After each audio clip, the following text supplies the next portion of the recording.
usual. I'm here with my man, the myth, the legend, TJ. What's up? How y'all doing? It's been a minute.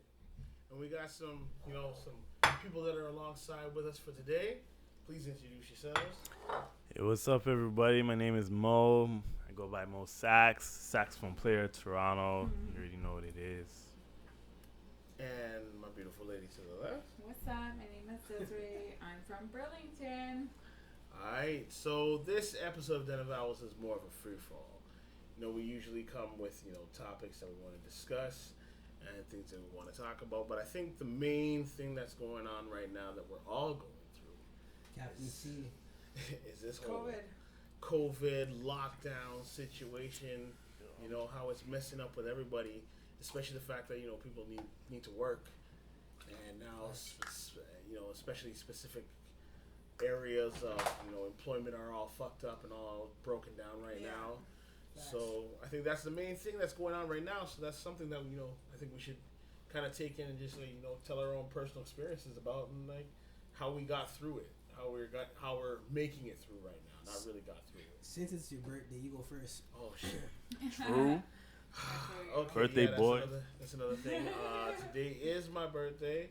Happy birthday. Turned 39. Whoop whoop. Oldest cat in the room. But for me, this whole lockdown really affected me in a way of just like TJ, also working in the culinary industry, and this whole thing broke us down with the whole lockdown. It tore up everything, couldn't work. Only until they were saying that everybody can do takeout and whatnot. It slowly brought people back when it came to summertime. But then, as we know, after summer, once it gets cold, it's game over. Yeah, it's pretty much lockdown in our industry, and it usually dies between December to February. Mm-hmm. So now we're going through another lockdown. It's I'm even looking at numbers. I looked at numbers about an hour ago. Shit. And Chubby's number is not good. That's the thing. It doesn't matter how good your food is. It's a lockdown. It's a lockdown. And I think one of the things they forgot. It's karma. Yeah. And one of the things they forgot is this is West Indian food. Yeah. It's a novelty, especially it's starting to see it with Caucasian culture. It's a novelty with West Indian food, but people don't want that all the time. It's true, because I'll tell you, I go to Sunrise, which is at the Oakville Plaza, Burloak. Okay, where I work. Shout out. So there's a Sunrise. I'll get one large soup and maybe 2 pieces of fried chicken. It comes to $20. When I go to Ellis, which is on my block in the hood where I live, 2 seconds away, $8. So it's a price difference, right? They know they're in Oakville and Burlington, so they know they can charge more money because white people are going to pay for that food. I don't rate Sunrise for disclosure. Saltfish and Aki. They have curry goat. They have their food's alright. Their food's alright. You need to add salt and pepper. Yeah. But it's alright. I eat there on my lunch because there's not too many options. Yeah. So I'd rather eat there. Yeah.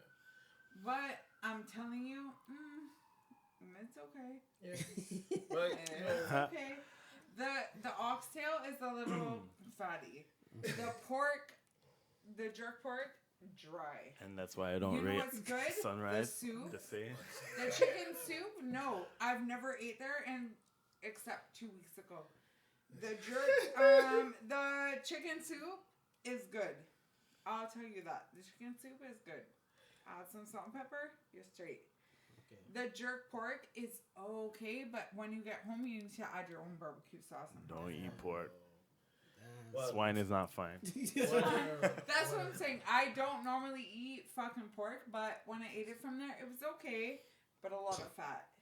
And they charge you. No, their shit's expensive, bro. I had just a large soup and what did I have? Fried chicken, 1 barbecue piece, 1 regular piece, and cabbage. I'm telling you right now. I don't want no rice. I just want steamed veg. They give me cabbage and carrot with 2 pieces of chicken and a large soup. You know how much it came to? $21.91. Yeah, I believe that. still. And I said, "Bitch, are you serious?" And she's like, Yeah, and you want hot sauce? That's $1. Whoa. I said, well, fuck your hot sauce, bitch. I don't want it. I'll eat the KFC hot sauce at work straight. So that's what I had. But I'm telling you, not that good, man. Sunrise, nah, man. Don't waste your money there. It's so expensive. I'm like, yo, I live in the hood and they charge the same shit for half the price. Yeah. Half the fucking price, yo. You go there for like $21.92. I'm like, I got a soup and a dumpling. Like, what the fuck do you mean $21.95? I think I bought chicken for there one time. I think it was Don't 4 go to pieces. fucking Sunrise. I'm It was telling you, like don't it was go like $10 there. for 4 pieces. Like, Yeah, Yo, it's Golden so Crust is on expensive. one right now too. Yo, You their know, barbecue Golden chicken. Golden is Crust is already- on one right now. I'm Yo, gonna show if you guys a wanna go- picture. if you Golden wanna Crust go is for a on fucking one. breakfast, Golden Crust is I definitely never on even, one. yo, where is Golden Don't. Crust? Keelan Wilson. Yeah. Okay. No, they're gone. They're not that They good. left from there. Yeah, they're Brampton now. Brampton. Oh, geez. Yeah, because people weren't having their prices. Like, Straight. No, but that's the whole thing when it comes to like West Indian food. It's like it's more of a novelty. Like yeah, for And it like shouldn't be, especially for our culture, it's like it's a novelty when we're having like okay, if you're Jamaican, you're having Jamaican food. If you're Guyanese, you're having Guyanese food. If you're from Saint Lucia, having Saint Lucia food. Your own culture becomes like, yo, I have this every day at my house. Yeah. Yeah. So it's Yes. like, why am I leaving my house to go eat it? But yo, I want some Trinidadian food, so I'm gonna go for a roti ante. Yeah. I want some Guyanese food, so I'll go for some Dalporian, whatever, right? So that's the thing for our culture. But then when it comes like to a lot of the white people, like the white Caucasian culture, it's they'll want it for a certain amount of time, and then they're just like, nah, I'm good. You get what I'm saying? Yeah. nah, I'm good. Alright. So it's like we like, especially within my industry, like right now I'm working on Chubby's Joint. It's your industry, huh? Shut up. Haha. Shut up. I'm working at I'm basically doing everything right now, man. So it's like Cheers. Cheers. So it's like what I can do. So Cheers. Cheers. This ain't drink chaps though. yeah. Sorry. Oh. So it's what I can. So it's like it was our industry when it comes to health. Well, you know what? It's still your industry because you do West Indian food on your end. Yeah. So it's like just how it works with Chubby's, and now like coming back, and now I have to do everything. It's so much harder. And you have work here with you that's not really productive, so it's hard. Yeah. And it's like when I had my man's there with me, it was like okay. Initially, he helped me out with everything. Yeah. Then when he came back, it's like he only helped me out with one thing, and that's like I don't want to knock on him, but it's like I understand because he's not really working, right? It's like you're not getting Mo, if you see this guy, you'd be like, why is he even employed? But I get it, you know. For real, yeah. Yeah, it was bad. Like me and Omar, like we spent hours working while he's doing one task, man. Yeah, we were the backbone of what's going on. We're the Avengers. Jeez. Oh, that's what I'm like. And it's like having one. I work for a hotel and we get $7.25 per room. Sometimes the room takes us an hour and a half because there's condoms. I sent him pictures. There's used condoms. There's blood all over the sheets. This is her. There's This is her rat testimony shit. of what happened. And my boss will text me, make sure your room doesn't take you more than 30 minutes. I was like, it takes me 30 minutes to change the fucking sheets. And you know what I realized? The people, so beware when you go to hotels, eh? Because I don't sleep trust me, I just started going for $50 flat rate. I checked the fucking sheets. Yo, these bitches don't be changing the sheets. You go in the hotel, the duvet and the sheets, people have slept in it. Straight. People have slept in it. I'm gonna just interrupt kindly just right now. Be careful. I found the picture of Golden Crust. Like, no, it has to be spoken about. Okay. It has to be. Let me just That's what I'm get a close up on the saying. camera, cause like, yo, look. That's what I'm This saying. is the price for oxtail. What's the Oxtail's price? crazy, What's the like price? What's the $25. price? Pass your shit What's the behind price? you. Let me just make Yo, sure this I'm is telling on you, there, okay? Because A I've small been. oxtail, okay? Yeah, knocking. $23. Yeah, I'll be right back. Damn. Where's the $23. No worry, I got it. Oh, yeah. thank you. And a large is $28. How big is Okay. the large though? How big is the large? I don't even know, but like, I'm not trying to pay $30 for one meal. Yeah, that's true. Still, that's They're on one. They're definitely on one. Like, how are you gonna do that? I'd rather just go to $30? BK. I'd rather go to BK. Okay, right. I'd rather go to BK. You know what I mean? Yeah. I can get 2 burgers, 2 Whoppers for like. Yeah, you know. You know what I'm saying? Nah, that's a mess. Bro. You're gonna spend $30. Nah, G, that's a no go. That's a no go. Yeah, But, Golden Crust is definitely on one. I don't want to bash them because I was gonna work there one time, and then I was like, you know what? Let's not talk about being like working places. I was like, you know what? It's not for me, bro. You son of a bitch. You fuck. You fuck. What are you talking about? Garfield's? Yo, the Arab man showed me money, bro. Like, come on now. Come on now. You saw money and you're just like, well, you know. I saw the money. I dealt with it, but when I got there, it wasn't Your what he was money's saying. money. You know what I'm saying? Like, he was saying some other shit. Yeah. I was like, nah, bro. I'm good. I'm good with the Asian people. You know what I'm saying? Like, I'm learning Mandarin. Like, I'm good. I can't. Nah, I'm good, man. I'm good. And then they're like, yeah, man. I don't know. But shout out to them, though. You know what I'm saying? Like, they all right, but I know they closed down. Sorry to say, but it is what it is. Damn. Me and There's a lot COVID. of that going on. Yeah, me and COVID, fuck, man. I think this is like the worst of my life, yo. Like, got my dream job, got laid off. Damn. Then, got my bike back, had bike problems. You know what I'm saying? I was going to the gym hard. They closed off the gym due to COVID. Mm-hmm. I was like, fuck. All right, I'm gonna get fat. Fuck it, I'm gonna get fat. Fuck it. I said it, I'm gonna get fat. Fuck it. Straight. Then going to adventures, whatever, that's cool. Then to pretty much end my, it's November now, so pretty much to end my 2020, I get shot. Can I see your shit? Can I see your Nah. That's not happening. Yo, I'm not trying to do nothing. I was I'm just trying to say, yo, expose the battle call scars. your man and just say, like, I get shot. You know what I'm saying? just do your thing. And then I was like, yo, what? If not, like, it's cool.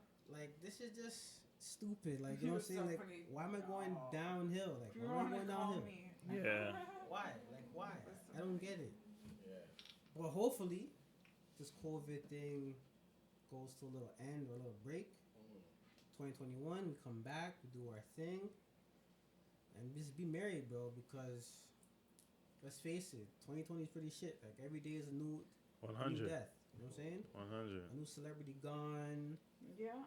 or you know, like a little boy dying via straight bullets. Like, come on now, man. Like, Yeah, that was insane. Yeah. That was insane. What I want to know is who are the people that were recording that, because it looked like it was a stage thing. You know what I mean? it's kind of fucked up still. That's what I say. Like, when people record death, it's pretty fucked up still. Or even recording like the dead in the in the coffin. That's pretty dead. You know, like your soul's fucked after that, man. Yeah. So I was trying to say that I hope 2021 more life, festivals back up. You know, shout out to Caravana, Soca Fets, conventions like Anime North. You know what I'm saying? Like, you need to come back because I think people are having a lot of depression still because. Like, this whole 2020, like, I've been going to bare funerals, and not funerals in person, like funerals via Zoom. Yeah. Or WhatsApp and shit, you know what I'm saying? Like, it's just crazy. Like, 2 weeks ago, like, I lost a friend due to a blood clot. I'm like, how do you die from that? You know what I'm saying? They're like, yo, that's like a silent killer. Die from it, for real. Yeah, because your heart can't pump that. Yeah. For real. I was like, why is it a good person? Because this person wasn't evil. Like, she was smart, educated. It doesn't matter. Yeah, you know what I'm saying? Like, it wasn't like she had bad intentions. And then a blood clot kills her. Like, come on now. Like, you know what I'm saying? Like, 2020, we have to do better. 2021, I better have superpowers. Like, you better make the V compound. You know what I'm saying? And then you want to have superpowers with a bad attitude? I don't give a fuck. You already have bad attitudes. You want to put superpowers on top of that? I don't give a fuck. No. I have morals though. Okay, you have morals, but you're the first nigga that's like, as soon as punches get thrown, you're the first one to of course. I'm in. Of course. Everybody knows that. Everybody knows that. That's why me and Gusto, like, you know what I'm saying? I was your bodyguard. I was. That's true though. And then when you don't want the bodyguard no more, they just toss me aside. But it is what it is, bro. But COVID taught me a lot of things.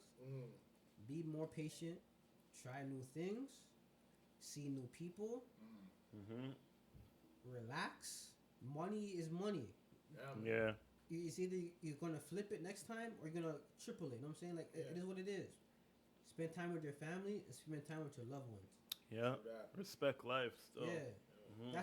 I think that's the good thing that 2020 taught me. So just slow down. Yeah. You know what I'm saying? Like even all my boys tell me like, yo, they're like, yeah, I know you're the man that does a lot of shit. Like the bull's gonna stop you for a reason. You know what I'm saying? Like I could have died, but I didn't die. I lost my leg. I didn't lose my leg. No. So it's a lesson to like, you know, just to like slow down just a bit, and then back up. You know what I'm saying? True that. That's COVID for me, but yo. Other than COVID, we think about, you know, like what's going on in the USA with the Trump lost. That whole thing is he didn't a joke. lose properly, like he won. He wants to do the recounts. Yo, he ain't going out until Secret Service like have to bring him out on the last day. Fuck. Yo, I'm telling this right now. Yeah. Yo, this is Ayala. I'm telling you this right now. Trump is going out with Secret Service. Okay. He's not going out just like regular days. He's going out with Secret Service. They might not talk about this, but Secret Service is gonna come in on, just break into the Oval Office. It's like, yo, you're done. It's time to go. They're not gonna call him Mr. President anymore. Yeah. They'll be like, yo, Trump, get out. Yo, you have to go on that. Yeah. Yo, Biden's coming just now. You need to go. Yeah. And then, and at the end of the day, they said one roots man be like, yo, Branch, time to go. Yeah. Your day done, man. Fun. But the thing about that whole situation that pissed me off, before he was president, everybody was fucking with him, want a picture with him, this, that, and third. Now that he lost, it's all like, yo, F him, da-da-da-da, this and that, third. You know what I'm saying? It's like, yo, how the hell did you guys just switch up all of a sudden? You know what I'm saying? Yeah. It's like before COVID, before he was a president, it was like, yo, Trump this, yo, Trump's the man. So people Trump. Now, with no Trump, or Trump is kind of leaving, I don't deal with Trump. Trump is this, Trump is that. It's just like, come on now. You know what I'm saying? Like, which one is it? Yeah, I think what it was like a lot of people were down with like the business side of how he did things. You know what I mean? Because like he had that whole celebrity thing. He was on WWE, and he was kind of like that celeb that was like, okay, this guy can actually run for presidency. But you know, the other thing that I look at is like, America's kind of, I don't know, they're kind of waste.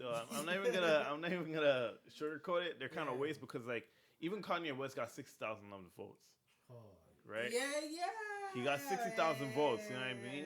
So like for Kanye West, for a man that was doing the whole MAGA thing, and he was like a kind of a Trump supporter, and like to do the whole thing of like not do the whole thing of doing rallies and everything else. Like he was low key running, and got 60,000 votes. That's a lot of votes too. You know what I mean? That's a lot. And I feel like if he was actually putting the effort out, he might have actually gave Biden a run for his money.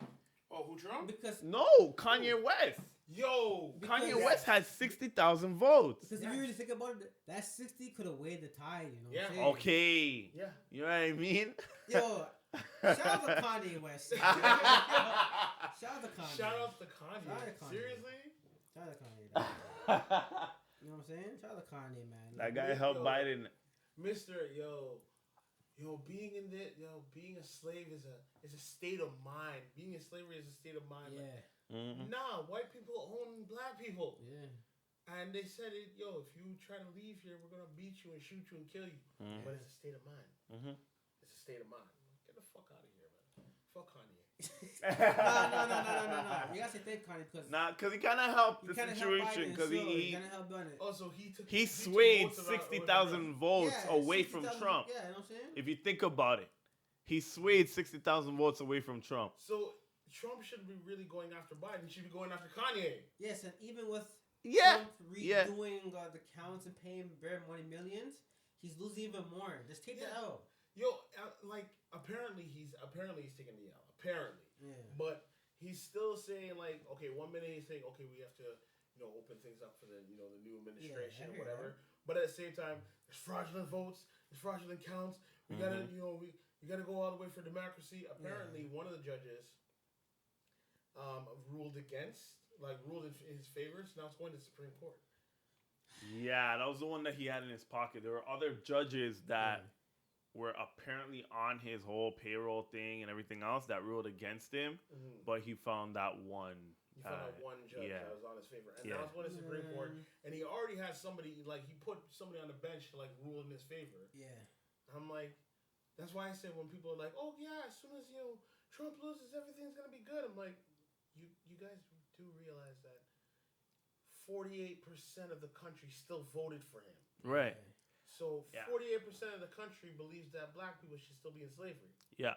That they should still own black people. Yeah. And are free to go around the same race and shit. Yeah. So really, do you think that it's like, oh no, Trump is out of office, so now it's safe to go to America? No. 48% of the country voted for him. Yeah. It's still not safe to go to go to the States. And I'm even saying, I'm like, when they're having this thing about them, oh yeah, now all these racist people will like start to change their minds and turn around. I'm like, no, I don't want them to go back in the closet. Yeah. They all came out. Yeah. You came out, now you said all your shit. Keep saying your shit so we know who you are. Yeah. So we know that, how they have the whole thing they're saying that for religious reasons or whatever reasons you can deny people service. Right. You're going to have black people that own places like, sorry, lady, you can't come in here. Right. Like, and they have all the right to. Why can I be in here?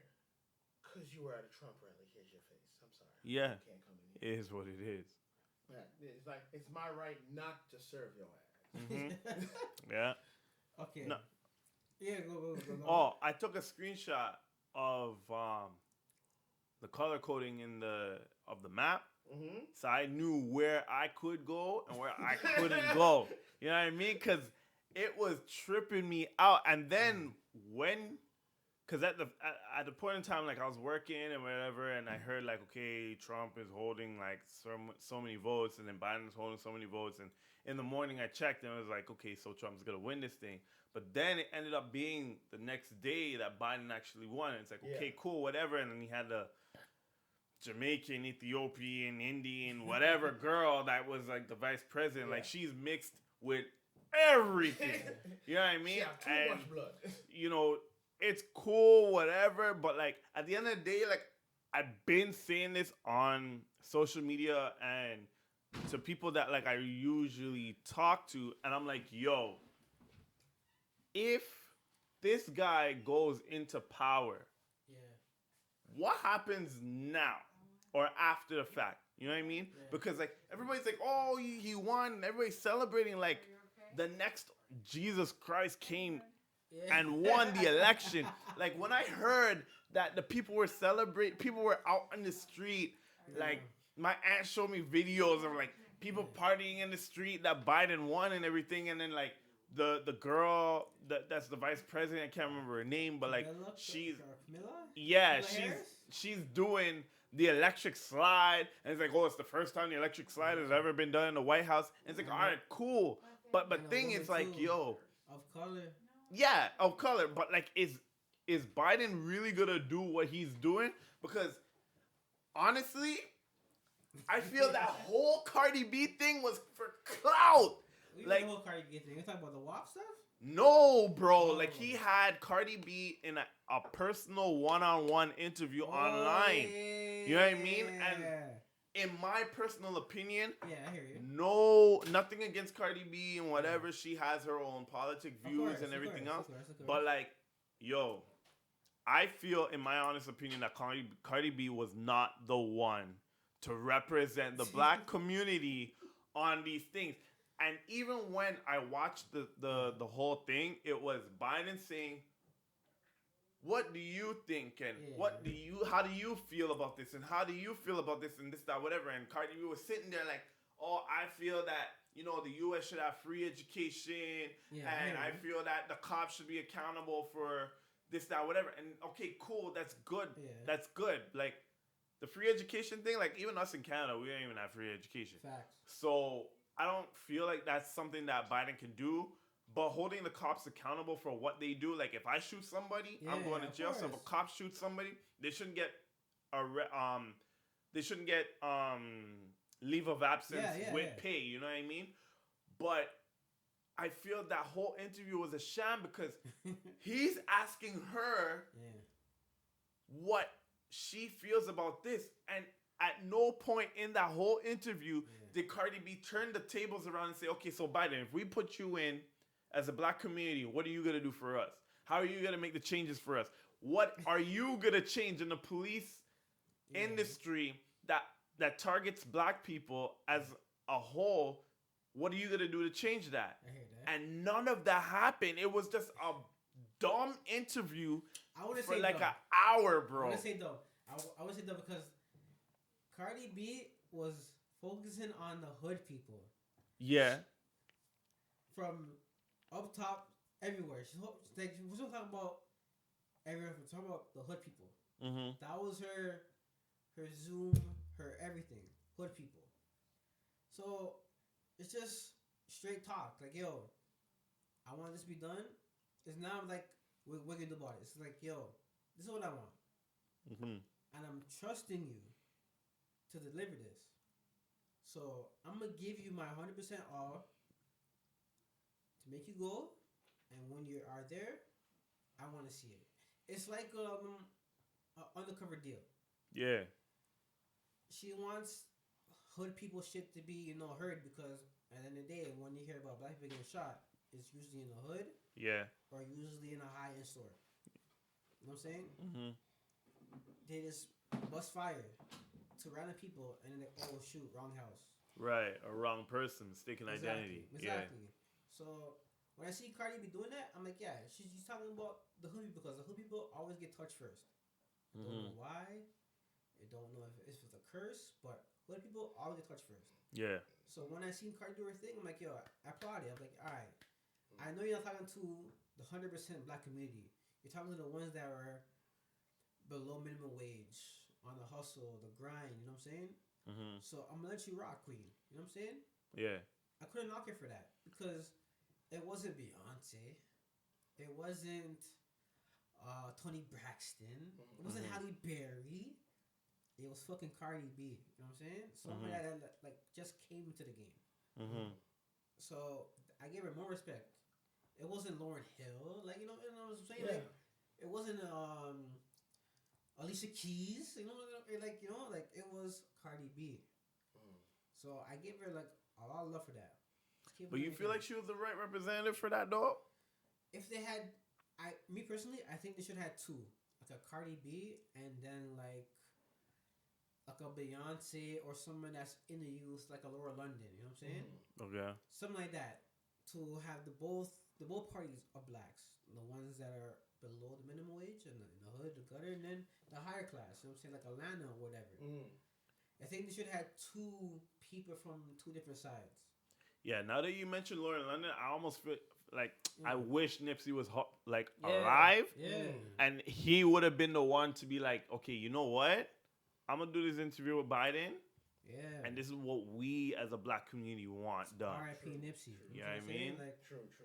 If Nipsey was alive, he would have set that straight. Yeah, exactly. He would have set that real straight. You know what I'm saying? Like Nipsey would have made it like 100% much better because Nipsey and Jeezy, these guys are like all about their community. T.I.2, like okay, right. See, you know what I'm saying? Like I was talking to some people and I was telling them like, yo, T.I. could have been the one to be like, do that interview with Biden and be like, yo, look, I know you're trying to do this and you're running for the black votes, but like, if we do this for you, we need you to come through for us in a way that is like unprecedented. Yeah. But that's the problem. It's like, like people like Biden, they want like, especially with Democrats, they want the black vote, but they're not willing to really do anything. And that's how I feel about it. Cause I'm like, yo, everybody's like, did you see the celebrations? Yeah. They were all, like, it looked like the Raptors won again. You know what I mean? And I was like, whoa, you guys need to calm down because if this guy don't deliver, You celebrated for nothing. But here's the thing: they're only celebrating because they don't have Trump in office. Right, that's how I feel about it. That's the reason why they celebrate. Yeah, that's exactly what I feel about it. Some of them wanted Biden to win, but others were just like, I just don't want Trump. Right. Right? So, yeah, even though Biden won, it's not like, they're really expecting anything from Biden. Exactly. He's not going to deliver on it. And I almost feel like they should have kept with the devil that they know. Nah, but I think this, with the Biden situation, I think Biden is going to do like a good 2 years. Mm-hmm. Knocking on wood, knocking on plaid, knocking on everything. If it doesn't knock out. Cop out and give it to Kamala. And then, you know what I'm saying, due to health issues, you know what I'm saying? I think that is just like his end game. I think that's his end game. So then Kamala becomes the first black female president. Yes. And she don't even have to do anything because if Biden taps out, then automatically, she's next in line. Even with the health conditions, you know what I'm saying? It's her. I think that's his I think that's his end game. I think that's just like checkmate. Yeah, I think you know what? Saying that might be his. That might be That might be checkmate, and then guess who's the next person that run? Michelle Obama. Yeah. You think so? Calling it Michelle Obama. Okay. Michelle Obama. Not Wendy Williams? No. F that. F Jada? that. We cannot have that crazy lady up in office. Not no Jada? way. Jada Pickett? Yeah. No. She'd just be talking about. You really want this entanglement in our Yo, speaking on entanglement, how is it that if man do something, it's cheating? Yeah. But a woman do something, I got caught in an entanglement. Yo. Girls always get the scapegoat. 100%. That's what it is. Even in law. Yes, it doesn't matter. It does not fucking matter. There's a girl on IG Live yesterday. She's getting clapped by a next man, and she's IG Live in her boyfriend. And she's saying, "I'm so sorry." And the guy in the back is mocking him like, "Yo, I'm clapping your girl in front of your face, in front of 1,000 people in your life." And then the girl had the nerve to do a live with him and cry and say, "I'm sorry. That guy wasn't real." And people were telling him to take her back. Nah. You know what I'm saying? I'm just like, nah. If it was reverse card, it'd have been like, oh, guys ain't shit. They're dogs. I told you, sis. Do better. Get you a Brad. Da da da da da da. It's like, nah. Yeah. Even that girl I don't think I seen that. It's on Six Buzz. A girl's going on a date with a man, and then the baby daddy found out like, yo, what the fuck you doing here? He's like, I'm on a date, and he's like pleading his case like, yo, we have a kid together. He's 5 years old. This and that, and he doing this, and people are saying that the guy is wrong for what he did for her because she's on a date with somebody else. What? And the girl's in the right to try something new if her relationship is failing. If it's a failing, leave and then do it. Yeah. You know what I'm saying? By you doing it while in a relationship still, and you know in your head the relationship is not going anywhere, you're evil. Yeah. You're evil. And the man was balling like, yo, we have a 5-year-old. I left work early so I could put him to bed, and you told me that you're not. You know what I'm saying? Like it's shady shit. Backup plan shit. Yeah, and then when people side like, yo, she did the best. She's not in the wrong. She's in the right. Like if the man's a lame, I could do whatever. Like you should do whatever you want. It's like, bro, if it was the other way around, the guy would have been crucified, called a scum. This and there, like, nah, like, own your shit. Yeah. Own your shit. Yeah, 100%. Yo, I don't know about y'all, but I'm learning a lot from that Netflix Girlfriends series. I never took it in when I was in like grade school, high school. But like now watching it, I'm like, yo, this is how women run? Yeah. Like this is how women are? Like Girlfriends exposes facts. A lot of stuff, and it shows from, what is it, like 4 women on the show? Like 4 women on the show, and it shows like 4 different point of views from 4 different women. Like, and I was like watching it, and it shows like there was a girl, and her mom was sent a letter by her high school crush, but it wasn't anything like to say like, oh, I want to like do anything with you. He just sent a letter, but she felt a way. The mother felt a way about it. It was like, yo, this guy who I had feelings for way back when sent me a letter. Not even called my phone, but like actually wrote a letter to me. And she got all dolled up, you know, dressed with a V-cut, chest popped out and everything else. And the daughter was like, Mom, where you going? She's like, oh, I'm down here because I'm here to see a friend. And it's like, dressed like that? What kind of friend do you have? You know what I mean? So then the story ends up going through, and it shows that like the reason why the man actually sent the letter was only because he remembered her and he's dying. It wasn't anything to say like, yo, trying to smash, da-da-da. It was like, yo, I'm about to die. We were cool in high school. Let me see you and catch up with you for the last time before I'm gone. Jeez, so and the daughter was like, yo, Mom, you can't be doing this. Dad's at home. He don't know that you're down here visiting this dude that supposedly your high school crush, blah, blah, blah.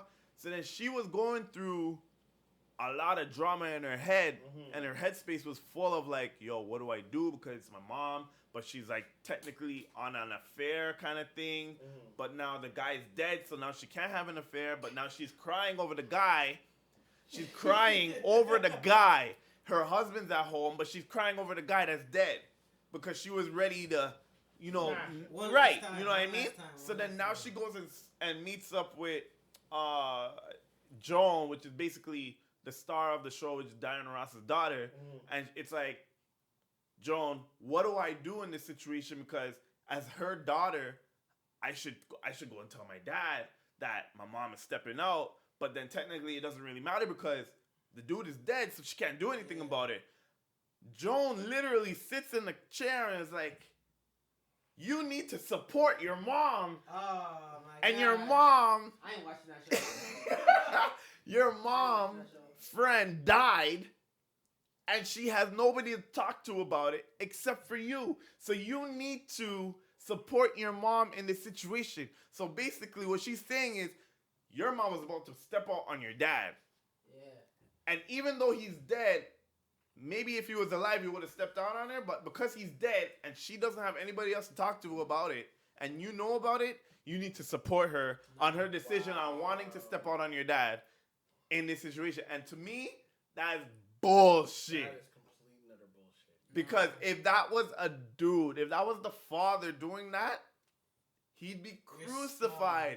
And then on top of it, you have like a whole court system that's geared to women. So now it's like, okay, well, you just lost your house, you just lost your car, you just lost your pension that you've been working from 16 all the way up to retirement for, and everything in between. And it's just like, women are living a double standard because when you tell them, and like sometimes I'll watch it and I'll ask like friends of mine that are women, I'm like, okay, so like, what do you guys think about this situation? And it's like, yeah, she's supposed to support. I'm like, what? So if that was my father doing the same thing, and am I supposed to tell my mother, oh, hell yes? Like, okay, so what's the difference? Yeah, it's a double standard because what's the difference? There is no difference. They're both my parents, and if one is going to go meet another person that isn't my parent, I should be able to go and tell them. You know the reason why it's a double standard? Because it's like, it's women talking to women about women's issues. Yeah, I know. So it's like these women are telling this young girl, of course you're supposed to support her. You're supposed to support your mom. She's the woman in the situation. She has to be protected at all costs. But if it's the man, it's like, no, of course you're supposed to tell your mom about what the man is doing. Because she's your mother. Right. She has a right She to carried you for 9 months, and she did this but and the that. man don't have the right to know shit. Right. Like, but if we as men were to tell our sons, of course you're supposed to support your dad. Like if your dad wants to step out, you're supposed to keep your mouth shut and don't say nothing. You know, quickly people like, you're horrible for telling him to do something like that to his mom. Yeah. It's true. It's 100% true. And it's like, I completely believe in like what Kevin Hart had said in the last, not the recent one, but the one before, special, where like fathers are looked at as the disciplinary figure. So when you are a father to a son and you're looked at as a disciplinary figure, the loving figure is obviously the mother. So now, if you're, even in that example that you were saying, if you were to tell your son, like, yo, look, this thing kind of happened, I met this girl, blah, blah, blah, this, that, whatever, because all of your son's life, you were looked at as, don't do that. Oh, I'm going to tell your father because you're not acting right. Don't let me call your father, because that's usually what is said. Yeah. If you don't do your homework, I'm going to call your father, and your father's going to talk to you, and you're going to do your homework. And if that happens throughout his life, when he gets to 16 or 15, 14, whatever, and you're trying to explain to him why you stepped out on his mom, who's been love, love, love, love, love, love, love, love, love, oh, come here, hug me, this, that, whatever, I'm going to care for you all the way up. Now he's going to look at you like, bro, you should have never done that. That's mom, right? Meanwhile, you're like, holy smokes, my son just turned on me. Yeah.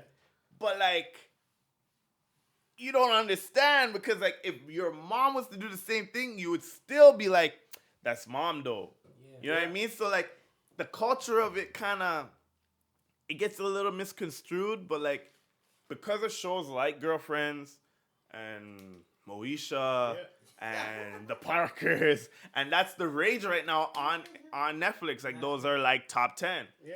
And those shows, because they're top 10 during this time in COVID, and honestly, like, in America, you got the 3 holidays back to back that symbolize, like, I watched a show called, I forget what it's called, but, like, they basically had, like, a holiday boyfriend or girlfriend. Yeah. So for every holiday in the year, you would hook up and go to each other's parents' house or whatever, just for that thing. I heard about that movie, So, you know, because of that stuff, you'll have people that are like, all right, I'm going to do this and I'm going to do that.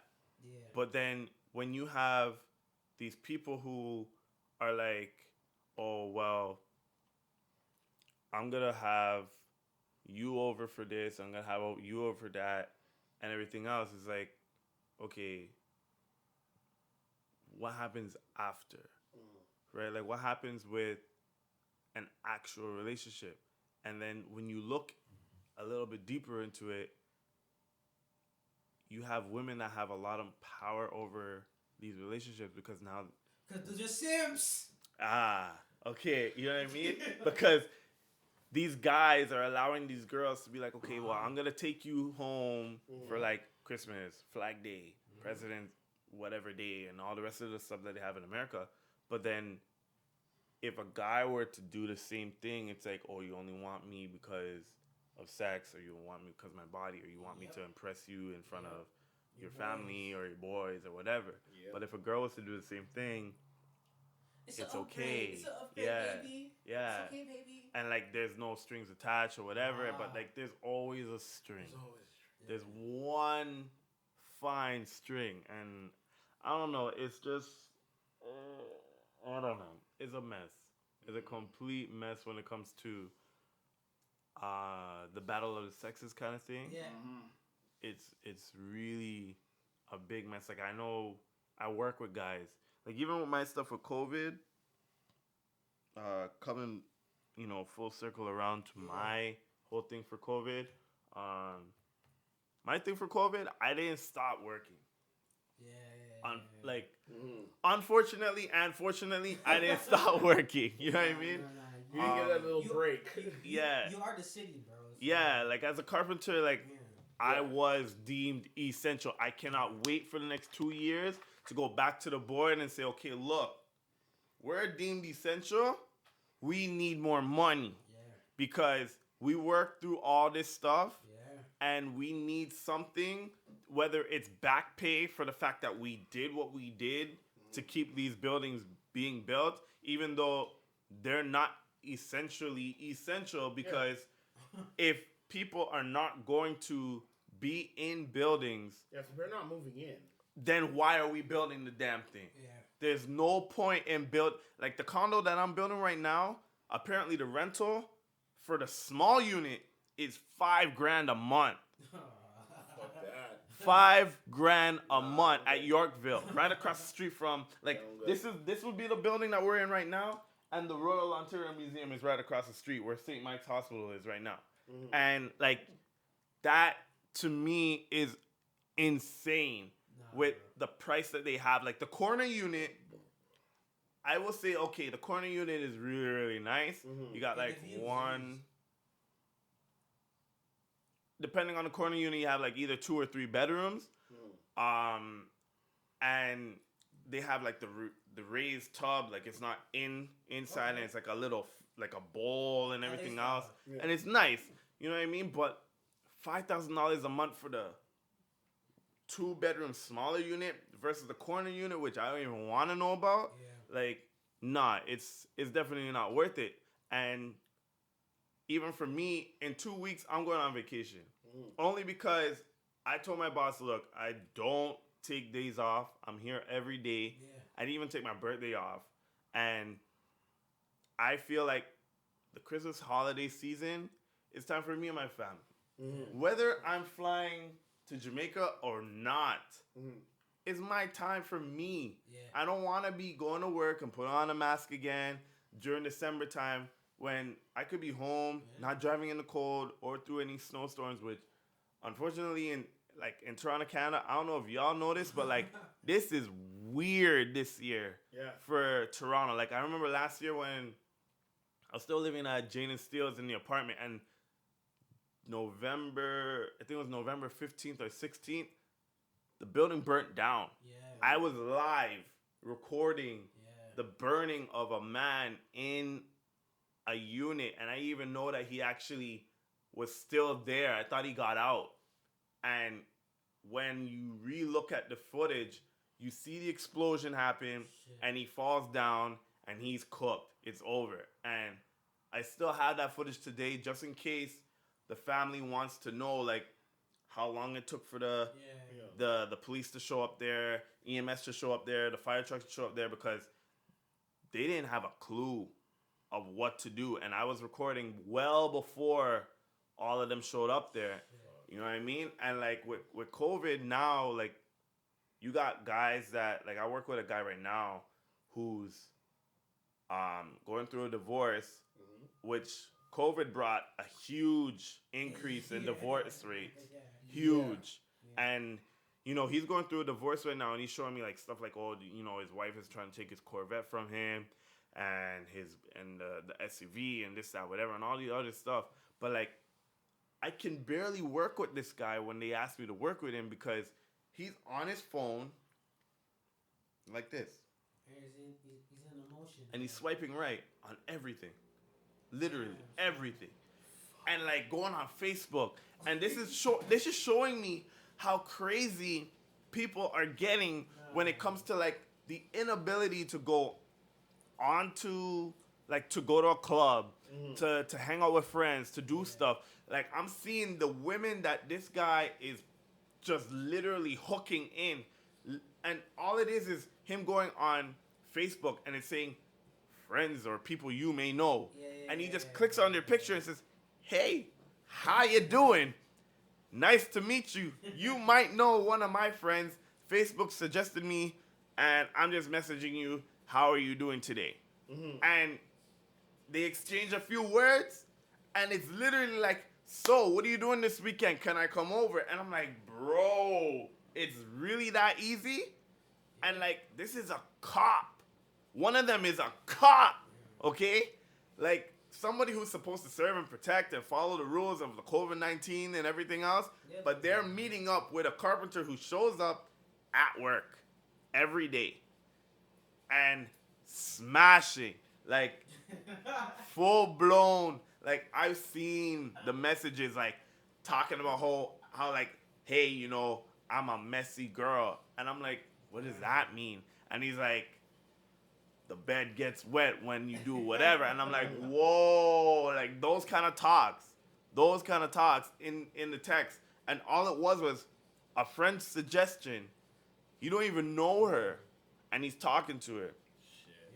The whole thing with Bumble and Tinder and everything else, like everything is out there and people are just waiting for somebody to say, hey, and they jump in the bed with the person. Even CTV put out a whole documentary and they were telling people like, yo, you know that you guys are actually holding down 30% of the infections that are happening in Ontario because of your infidelity. There were people like nurses that hired private investigators on their husbands to find out what they were doing while they were at work dealing with sick people. And it came to the fact that they were actually going out saying that they need to go to the office at 8 o'clock at night to go pick up files. Meanwhile, they're going to a girl's house, smashing a girl, coming home before their wife comes home from work, tired, and like possibly worried about catching COVID-19. Then she gets COVID. Right, you know what I mean? So like, there's a lot of this stuff that I'm exposed to while going to work during this whole COVID thing that it's just like weird to me. And then the biggest thing that happened was last week Sunday, they put out that whole thing. Ralph Ford was like, okay, Brampton's locked down, Toronto's locked down. Yeah. So I'm like, all right, cool. Brampton's locked down, Toronto's locked down. I'm from Ajax. So I'm going to work. I go to work.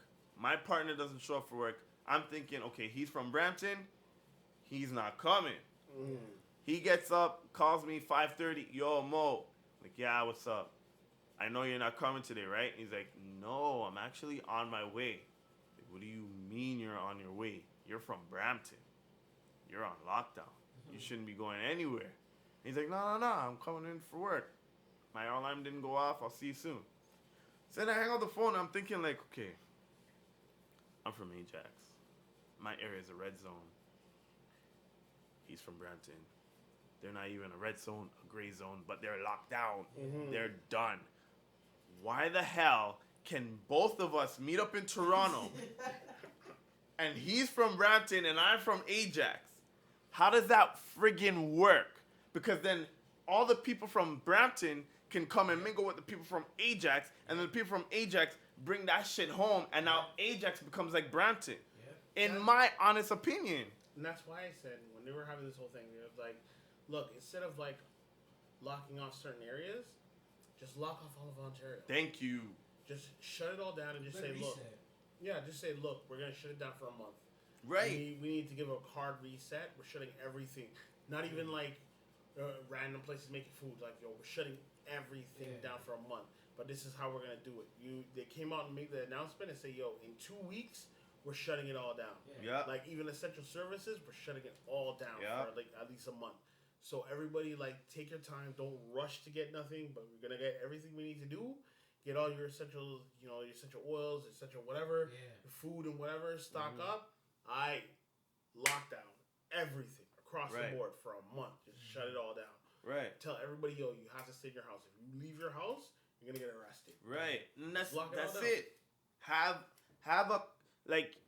Have cops at the 410 on ramp. Have cops at like Scarborough Town Center.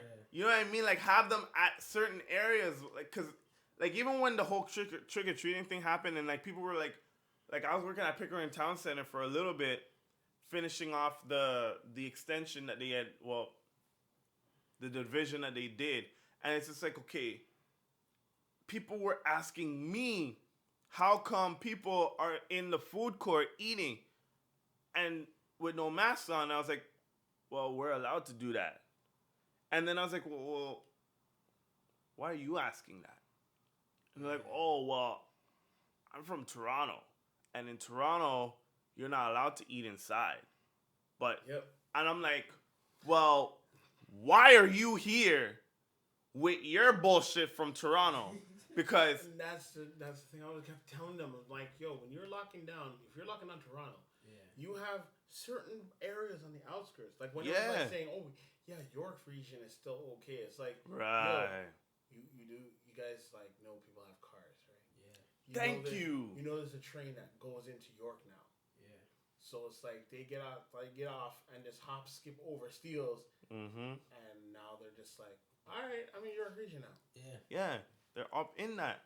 Makes no fucking sense. Yeah. No, it's ridiculous. And I told people, I was like, yo, like, how do you know? Like, the people that partook in trick-or-treating, I was like, how do you know that you didn't give candy to a Brampton person?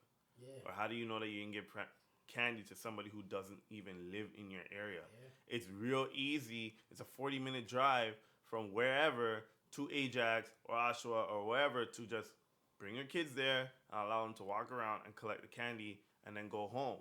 There's no point in having a lockdown if other people from an area that has or potentially could have COVID-19 can just simply come into that area. And I was like, yo, we have to treat this like how they show it in them damn movies. You know what I mean? Like, Walking Dead is a perfect example. Like, if you are tripping out or something ain't wrong with you, it's like, yo, what do you have? What's wrong with you? Okay, you have that shit. You're going to stay out there because you're about to turn into a zombie or whatever the hell it is, and we don't want it. So we're barricading our stuff. We're up in our jail cell, and you're not coming in. And if you try to come in, you're getting shot. That's it. You know what I mean? Like, we got to treat it like Walking Dead. If you're from Brampton, they're saying that Brampton's locked down. Don't cross the border over to Durham region. Once you pass Port Union, you're done. That's it. You can't go any further. That's it. You're done. But they're allowing it, and Doug Ford is like, because it's a bylaw, you like even with the whole thing with the fines, it's not gonna hold up. Yeah, like that barbecue guy. Yo, that man. Yo, that guy is a G among G's. To go Facebook Live and Instagram Live and be like, yo, guys, come and get your ribs because, like, I'm not closing down. I'll give him that. That's crazy. I'll give him that. Like, he's fighting the power. I get that. I get that. But, bro, there's sometimes you gotta be low-key with it. Like, you can't just be all broadcasting. 100, yeah. Like, if he was low-key with it, people would have been still eating this food. Remember, he was still getting takeout. Yeah. And people were still lining up for takeout. Yeah. Who cares about dining in? It's not like you're dying because of dying in. You know what I'm saying? Mm-hmm. You're still making moves. You got to line up, do takeout. Yes, it may take you longer to get the food out. I get it. But if you're low-key about it, excuse me, he would have been good. Yeah. Yeah, he broadcast that bad boy. Like, he was low-key about it. I was like, I respect the cause, but then when he was loud about it, I was like, nah, son, like. But it had me thinking, like, yo, hold on. They arrest this guy day 2 of his proactivism, you know what I'm saying? Day 2, right? Yeah, I'm gonna do whatever I want. Yeah, and then they shut him down. The health board shut him down, give him a red card. That means you're done.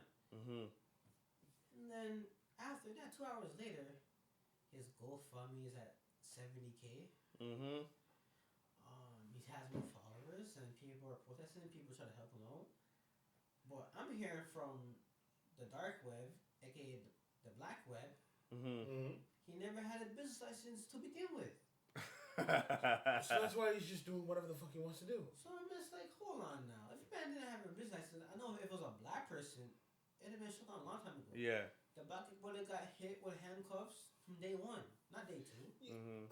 Okay, did any of you guys see the video where he was being arrested, and the black guy in the corner that was getting arrested hard? Yeah, he's sleeping on the man. Yo, I'm like, hold on, did nobody sees it? Like, I'm watching this video, and it's like, yo, man's getting hauled up, kicked under his legs, dropped to the ground, and arrested while my man just has cuffs on him and just being walked down the street, and they're fully videotaped this whole thing. Yeah.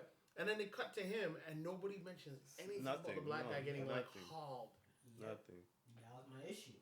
I was like, hold on now, man. Like, and literally, I think it was like 2 or 5 hours. His GoFundMe was set. The set goal was 10K or 10 and a half. How you get 70K in less than 24 hours? I don't get it. Yeah. And then on top of that, too, his bail was 50K because the lawyer didn't know what to do with it. But I get it. What he got charged for is minor. People don't go to jail for that shit. A misdemeanor and all that stuff. Staying open while we're supposed to. You know what I'm saying? Like, did the police go overboard? Yes. Yeah. They freaking went to the guy's business at like 6 o'clock or 4:30 in the morning to change the locks on his door. Yeah. But I give him ingenuity of busting the drywall. I give him that though. Like that's some G shit. Like some like double dragon type of shit. You know what I'm saying? Like, You charged up and kicked through the freaking drywall. Like I give him that. He's an Avenger. I get it. Small businesses are dying. Me personally alone, as a small business person, like I get it. But sometimes you gotta be low key with it. Like that's my main issue with the man. Like if he'd have been low key, he'd been alright. Alright, man. Yeah. I feel like he almost wanted to be like a Batman to the whole situation that's going on. You know what I mean? Yeah. And just be like, yo, like I'm doing this, and I don't really care what the repercussions are. Yeah, he's being brazen. Yeah. Being brazen with it, and especially because he knew that, when they're coming after him, it's like during daytime. Right. They don't want to be seen like doing something stupid during like broad daylight. Yeah. So the cops are being like real like nice with it, and it's like, okay, look, we're gonna have to shut the place down or whatever. It's like, okay. We're gonna be back tomorrow. Yeah. Yo, and then I even saw a video like after he got arrested, and they were basically the cops like brought him inside, arrested him, and then walked him out, and they basically locked the place up again. His workers broke in. Yeah. And just frying up briskets. Yeah. And man's like saying, yo, it's not about this one guy. It's about all of us. Yo. We're in here smoking meat, man. Smoking brisket right now. I'm like, what the fuck? Yeah. Like, that's like a whole, like, Saw chapter 1 to, like, 12. You know what I mean? Because, like, you watch Saw the movie, and it's like, okay, you know that whoever is behind the whole Jigsaw thing, the old man, okay, once he's dead, it's over. No, it's not. Because the girl that was his apprentice, she's carrying it on. And then when the girl's gone, then there's another person that's carrying it on. So, like, for his whole business, it almost feels like they're all for the cause. Yeah. Like, those are down employees. Like, every one of his employees are like, yo, we are here with you. Whatever you want to do is what we're going to do. Yeah, and he's probably making sure they all get paid. Yeah. That's why. Yeah. Because if mines weren't getting paid, mines wouldn't be like, no, they wouldn't be. No, they wouldn't. The minute a paycheck, like a minute a check bounce, yo, what you doing? Good, you doing? Especially if you have black people, yo, check bounce, they're like, yo, I'm coming for you right now, guy. Yeah. I'll tell you a story. So, I worked on boat cruises, right? And I had this one boss who I worked with him, and then I went away to Vancouver to perform with Eva Avila. She was one of the girls that won Canadian Idol. I went there to perform with Eva Avila. I cashed my check, went to Vancouver, did the performance, did the show, whatever. Came back, 2 days after I came back, I get a message saying that, check bounce. I owe this place X amount of money. I'm like, what do you mean, check bounce? Like, how check bounce? Yeah. Boss paid me. So I went after mine and I'm like, yo, what's going on? He realized that all of our checks bounced and he just kind of disappeared on us. Not saying nothing, kind of just disappeared on us. I hate shit like that, man. So here's what happened. So like I said, I work on boat cruises, right? I work with a guy named Omar. Now Omar, again, my name is Omar. So I work with a guy named Omar. Omar is friends with Italian mobsters. So Omar is like, yo, what happened with, this guy? I don't want to say his name, but it's like, just in case he's listening. Like, what happened to so-and-so? I'm like, yo, this is what happened. Man did XYZ and bounced check. And it's like I'm stuck in a hole. It's like, oh, okay, all right. Because what happened was when I had the bounce check, I went to Omar and borrowed money, and then I used the money from Omar to go pay off my dad. But now I owed Omar money. Right. So Omar was like, he just came and was like, yo, why do you need this money? After he gave it to me, he asked me, why did you need that? Tom bounced a check. That's why. Sorry, I said the name. Oops. But this man bounced a check, and that's why I don't, I had to do this. He's like, okay, so you don't owe me money. He owes you money. Like, I guess so. He's like, all right, don't worry about it. I'm not coming after you about this. Don't worry about it. So man just he just dip set on me. I still work for him, but he just dipped on me. Didn't say nothing. Then about like 2 weeks later, he comes to me and says, yo, you don't have to worry about that. Everything's covered up. I'm like, what? It's like, everything's clear. I'm like, he gave you the money? Yeah, he gave me the money in interest. I'm like, Okay. Yo. Case closed. Yeah, case exactly. Closed. And that's what I was saying. Like, we all get in, like, situations, especially, like, for that matter, if he wasn't paying those guys, there's no way. Yeah. There's no way. Yeah. But once the money dries up, yeah, they're all going to walk away. Of course. Yeah. Once the money dries up, they're all gonna walk away. Like, we look at the industry we work in right now. The money the money dries up. Are you gonna just like, hey boss, I'll see you tomorrow. Nah. I'm out. Yeah, no, not with a tradesman.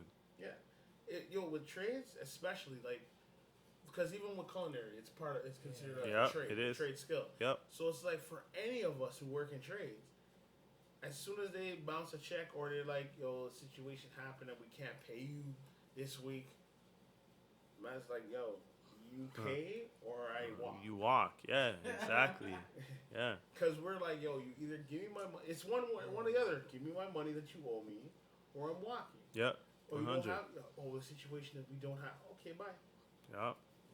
And when you have it, send it to my house. Yeah, and then after that situation, it's like, okay, so you're gonna come back and you're gonna go back and say, nah. Pay me first. You want me to work 2 weeks? You pay me 2 weeks. Yeah. And then I'll do the work. Yeah. Yeah, definitely. Because once you get burnt once, you're like, nah, I'm not doing it. Yeah, you don't trust. Yeah, exactly. Yeah. But that's the thing about, I hate saying it, like, that's the thing about our community, man. Like, we wanna network with each other, but once we do, we get jealous from each other. Man. Like, it's hard, man. Like, it's hard. Yo, the whole networking thing. The whole networking thing, especially when it comes to black people and brown people and like people of color. When it comes to networking, automatically networking has to be white people.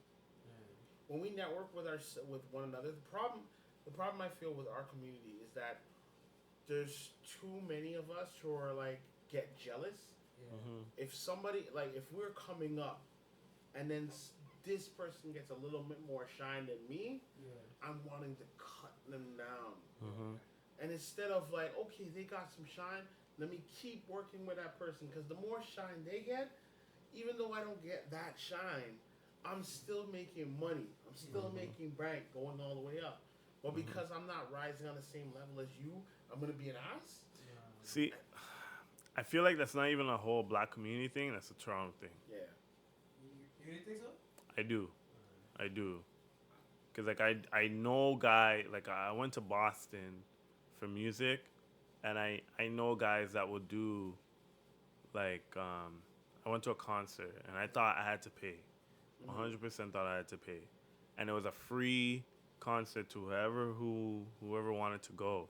And these guys are like Boston Grammy or whatever, a Boston Award, Music Awards nominated people, and they've won before. And they were in a park. We pulled up to the park, can hear the music, we pull up, there's bare seats, you sit down, and the most that they're gonna ask you to do is, if you like the songs or whatever, we got albums in the back, we even have vinyl in the back, pay for the vinyl, pay for the album, we'll sign it, and that's it. And you know what I mean? And like there were, even though it was a free thing, there were a lot of people that were like, all right, well, because of the fact that I didn't have to pay, I'm going to bless you guys by buying the album, buying the vinyl, or the t-shirts, or whatever. Mm-hmm.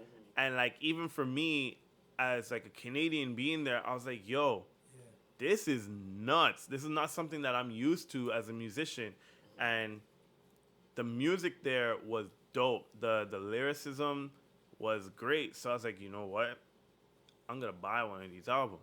Yeah. And I bought one. And when they saw that I bought one, they were appreciative that I bought it. And the whole band signed the album.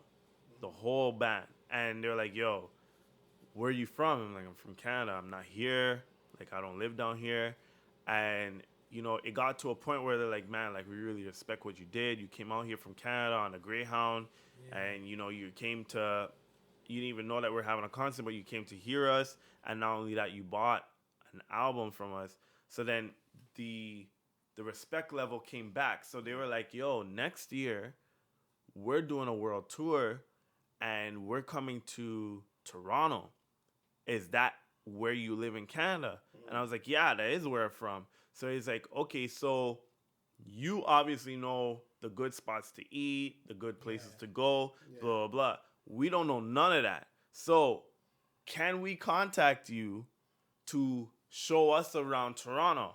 And I was like, yeah, no problem. You know what I mean? Like, that's not a problem for me. But do that here in Toronto, it's not going to happen. No. Like, I had personal experience with, like, and TJ knows this, like, there's a very big soca DJ in Toronto.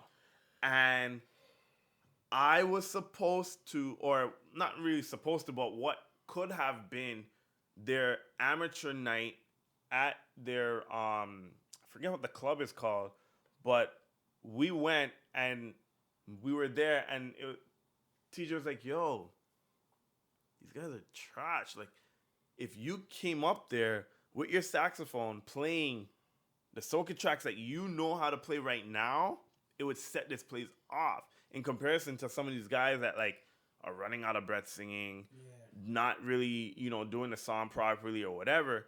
And I was like, bro, like, I messaged this guy countless number of times, and I told him, like, yo, I'm doing what I'm doing right here in Toronto. You don't even have to pay me. I'll come and I'll do it for free. Mm-hmm. And not only did he disrespect me by not responding, he went and hired a violinist from wherever to come and play the soca tracks at his event. And everybody was like, yo, I swear you messed. And I'm like, I know I did. And they're like, so why would they bring a violinist over a saxophone player? I was like, I don't know. And the most that I could say is maybe he didn't get my message. Yeah. But I know he got my message. You know what I mean? And it's just one of those things where either he feels threatened by my ability or feels like whatever might happen in that certain time might blow me up. But, like, I got my own shine for certain things, like, that I've done already previously before. But I feel like 100% that the whole pulling down in the black community in a bucket is definitely a Toronto community thing. Because even in Philadelphia, when I went to Philadelphia, and I'm walking, not doing anything but walking around with my son. And this guy comes up to me and he's like, yo, I really appreciate what you're doing. And I looked at him and I was like, what are you talking about? And he's like, you're holding your son right now, walking around with him. And he's like, you're heading to the grocery store? And I'm like, yeah. And he's like, what are you doing? And I'm like, oh, I'm about to get some baby formula for him because we ran out and I'm not from around here, so I want to make sure that he's okay. Mm-hmm. And he's like, there are not enough young black men out there that are like you. Usually, it's a young black woman that's about to go to the grocery store and do what you're about to do. Mm-hmm. But to see a young black man do that, he's like, yo, I appreciate you. And I hope that you shine your light and be an example onto other young black men. Yeah. When you do that in Toronto, nobody's going to stop out of their way and come and acknowledge you for doing what you're doing with your son. You're a waste man. Right. Or they're going to be like, oh, okay, so this, like, the stereotype that I've seen when it comes to this is like, okay, he's only doing it because, like, he has to pay child support. Yeah. Or he's only doing it because, like, his baby mom told him that he has to do it. Mm-hmm. Or his baby mom's probably out partying or whatever. It's not, there's never that whole thing with the black community where in Toronto where it's like, he's doing that because he's a father and either his fiance or his wife or his girlfriend is at home and she's tired and he decided that, you know what, I'm going to take my son out. I'm going to go to the grocery store. I'm going to get what I need to get for my son or my daughter, and I'm going to bring them home. Mm-hmm. Right? It's always that you're not good enough kind of thing. And I'm not saying it doesn't happen in America, but based on what I experience here in Canada, it's real rough down here when it comes to that, whether it's being a father or trying to make it in the music industry on his own. Yeah. Even with this podcast in itself, people are, I'm pretty sure Taz has been through like the whole, yo, I'm doing a podcast, come out, do this, that, whatever, support the thing. We talk about, you know, real issues and this, that, whatever. Yeah. And it's like, okay, cool.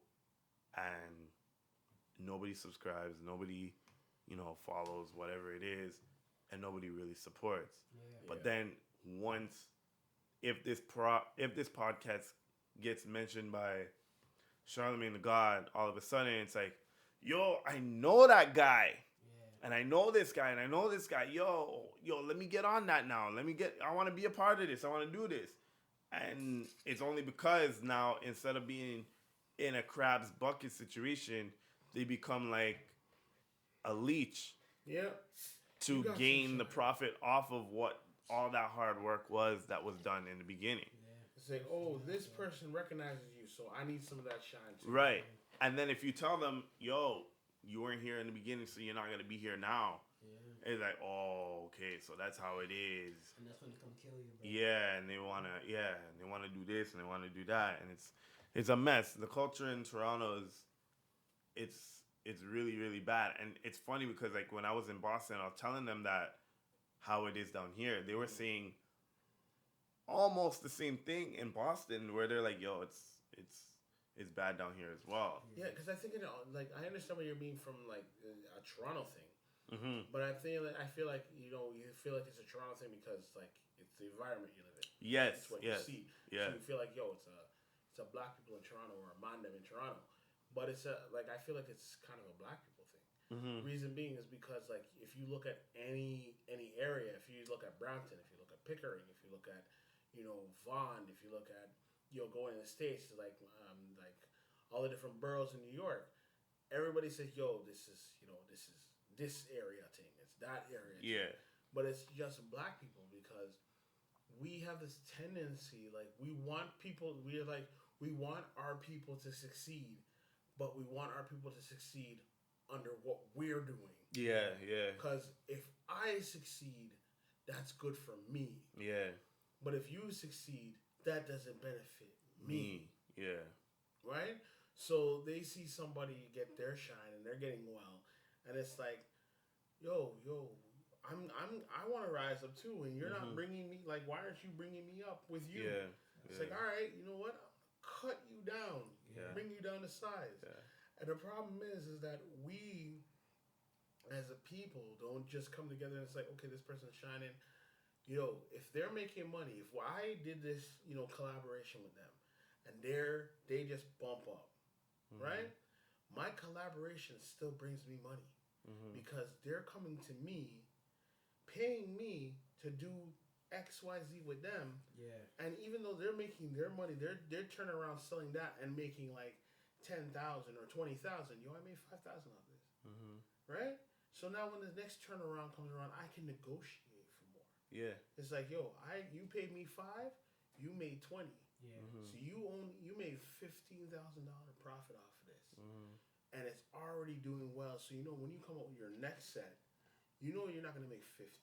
You're gonna make like 50. Mm-hmm. So it's like, okay, you know what? Give me 15, because you made a $15,000 profit. Give me 15 on this next one. Yeah. And you're turning around and making 50,000. Yeah. And you can negotiate. You can still negotiate with them and say, "Yo, your next thing you're gonna make X. Mm-hmm. So you know what? We're not gonna be greedy. We want 30. We're not gonna go we're not gonna double up. We're just like, yo, we want 30,000, and then we'll do this for you. But we're gonna go even more because now you're paying us more, so we can put more, better into the product. Yeah. So that what you're flipping around and turning and saying, yo, we have this now. Mm-hmm. It's like, yo, that's even better than the first gen that you came out with. Yo, I'm gonna pay you, $1 million. But even though they're making that $1 million and you're only making your 30,000, that's a steady 30,000. Yeah. You know that every time you flip over, you're gonna get more. And now because you collab with them, other people are gonna collab with you. Yeah. So these companies might be making, say, 30 million. You're still banking on your 10 million every year. Mm-hmm. You're a company that's coming up. Yeah. And you're getting, you're worth 10 million. It's like, you can still sit back and say, yo, these guys are making 100 million, but I got my 10. Mm-hmm. I'm nice. But the problem with us is that, yo, you're making 100 million? Nah, I should be making 100 million too. That's the problem. That's the biggest problem. There is no slow come up process. In the construction industry, I don't know what the stereotype is for the culinary industry, but in the construction industry, it's Portuguese and Italians. That's it. And when the Portuguese and Italians do their thing, they do their thing well. I'm talking buying a complex, putting together $5 million to buy 20 acres of land, putting a strip mall on there, and getting rent from everybody. Sure. Then on top of that, saying, okay, we're getting rent from all these people. We want a park here. And then we want a school here. So now there's going to be houses that get built up around the area. So now the land that you own goes up. So then the area is able to get more business. So now the rent that they're getting from that strip mall goes up. And then the park and the school and everybody gets fed. But meanwhile, the people that started by buying a $5 million piece of land and building on top of it, they're all there like, yo, we're in this together. We're going to take this together. And then they start their construction company and they spread off and they do whatever it is that they're doing. And I remember back when I was trying to get into the construction industry with my dad, and my dad was like, yo, it's full of Portuguese and Italians. And he's based off of the whole, 60s, 70s mentality where racism was still very much rampant and even worse than it is now. Yeah. And I'd be like, yo, Dad, so let me come and work with you. You know the trade. You teach me. And he's like, I would, and I don't mind teaching you, but if a black man gets hired in the construction industry, that's already a negative. And then for you to come in as my son into the construction industry and you're my partner, so now I'm teaching you. So now if I'm considered better than one of the Italian or Portuguese people, they're gonna see me as a threat. And then if you come in and I'm teaching you, you're gonna be either on par with me or better than me in the future. So now that Portuguese or Italian person is gonna look at me as a double threat because their son who is coming into the industry because they're working with their son, they're not better than my father. So then they can't teach their son better than me. So now I'm better than their son, and their son is supposed to be on top and maybe even start his own business, and I'm supposed to work for him. But if I'm better than their son, I'm going to start my own business, and their son's going to end up working for me. They can't have that. And they can't have that. That's an issue for them. And I find it to be the dumbest thing in the world because I used to argue with my father about it all the time. I'm like, yo, you know this stuff inside out, and you always tell me stories about how all these other people don't know how to build stairs that go around in a circle and, do this and that, whatever. Every time it comes to stairs in like the Cineplex that he built or even the Rogers Center that he built and all this other stuff, you're always the one that does it. Mm-hmm. Nobody else can do it. So if you teach me how to do this stuff, I'm better than 80% of them. Yep. But because of his mindset from way back when, I have yet to be taught by my father, even now. That's the whole thing. People need to get out of the whole nepotism thing. It's like, look, forget it. He's your kid. You're going to retire.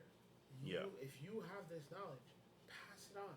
Even if you don't do it on the job, like, take you aside off the job and like, this is how I do this. Yeah. This is how I do that. Yeah. There's multiple ways of doing it without doing that, without flaunting it in front of people. Yeah. Yeah. You could just say, we're going to have a little construction of, we're going to build a shed. Mm-hmm. And we're going to build a shed with just like a little step ladder that goes up this way and turns. Mm-hmm. Like this is how you build the stairs to do that. This is how you, weld this and do that. So it gives you all the knowledge that you need to have. And then it didn't do anything in front of people.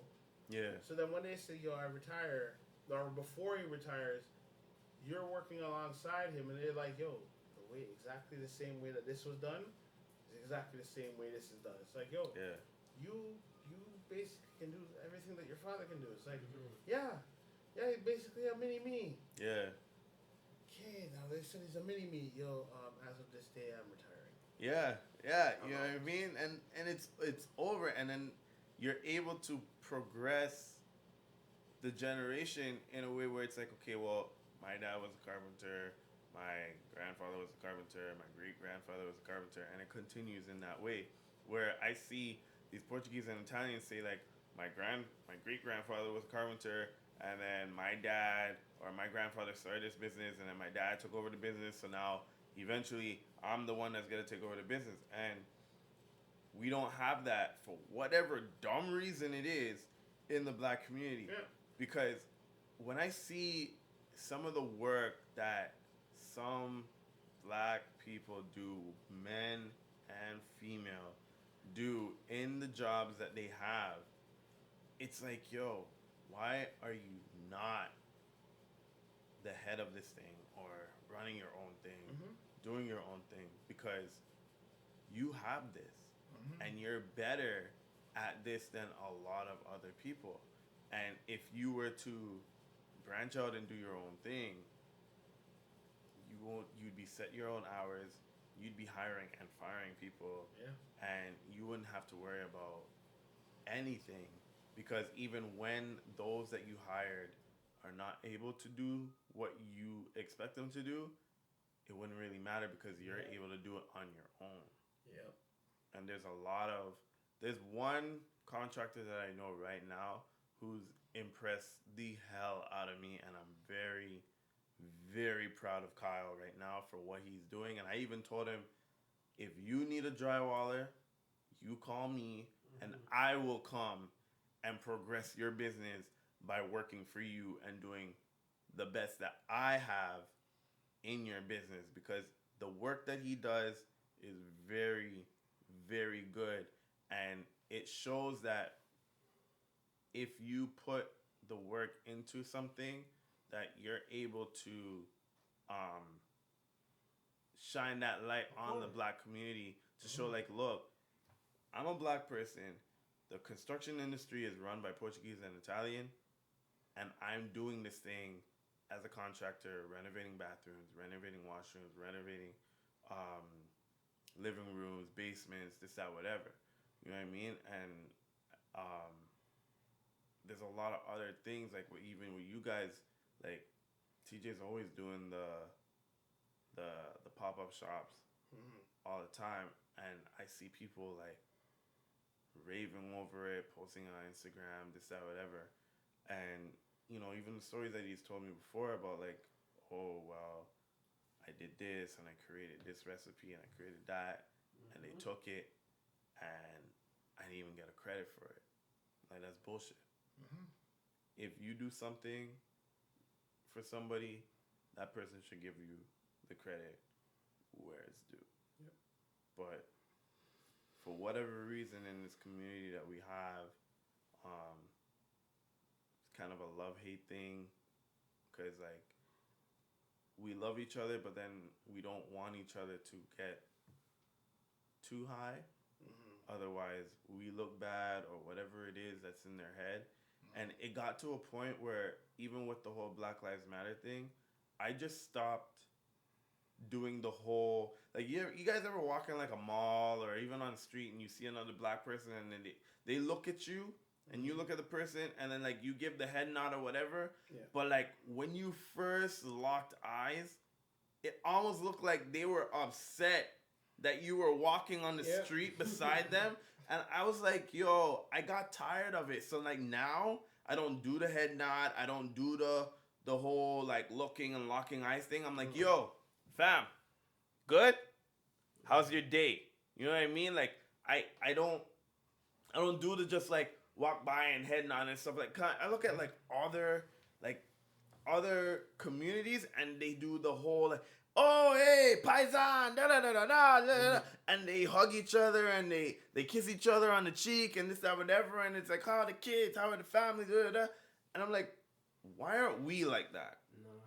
Why can't we be like that? So to me now, like even if I'm driving and I see another black person in their car and they lock eyes, I'm like, yo, what's up? And they look at me like, okay, like, oh, I don't even know this person. But then like other people be like, yo, I'm good, man. Like, how you doing? How you doing over there? I'm like, yeah, I'm good. I'm like, yo, I like your car. It's like, yeah, you know, da da da. And like you try to make that person feel good for what it is that they have, or just say hi and get this whole thing of like, yo, this guy's like a black guy. Like, I don't know if he's in a gang or if he's, you know, if he's this or if he feels like he's better than me kind of thing. It's just like, yo, like we're a part of the same community. We're brothers, or you're my sister. I'm not trying to holler at you. I'm just trying to say like, yo, how are you doing? Are you on your way to work? If you're on your way to work, God bless you, because it's hard for black people to get a job out here. And you continue with your day. And I feel like a lot of us need to do that. There's a lot of black people out there that just need someone to say like, hi, how are you doing? What's up? And not just the whole looking at each other, and then if you feel like giving the head nod, you give the head nod and then you move on. Like, to me, I feel like that whole thing, it doesn't work no more.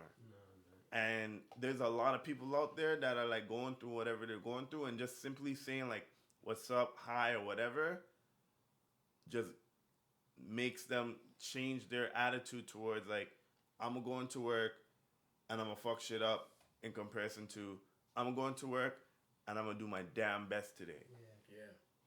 You know what I mean? So I don't know. It's something that I decided that I was gonna do after the whole Black Lives Matter movement that was happening, and I don't know, I haven't been shot over it yet, so I think I'm okay. What do you guys think about the whole Black Lives Matter movement that just happened? I agree and disagree, man. You think anything is gonna change? No, because I can't really rally between Black Lives Matter, or sorry, behind, because at the end of the day, we kill each other, you know what I'm saying? Yeah. Okay, hold on. I'm saying, hold on. Before we get into the whole politics about like, oh yeah, black people kill each other, let's be frank about this first. It's not that black people kill each other. It's that people kill whatever they're closest around. So if you have a community that's pure white people, who are most white people going to kill? White people. If your community is full of all Latinos, what are the chances of people are going to kill? Latinos. Okay. If your area is completely black, what are the chances of that you're going to kill? Another black person. So when they say like, oh yeah, black on black crime, it's like, yeah, there's a lot of white on white crime. There's a whole lot of Latino on Latino crime.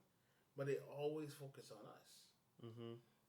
but not explaining the demographics are if black when the black murders that you're talking about are hey my next door neighbor is black. People who live around me, the four pillars around me, are all black. So chances are I'm gonna kill a black person. Mm-hmm. So I get you when you're saying that black on black crime, but it's like let's be real about what black on black crime is. I hear your point. I hear your views.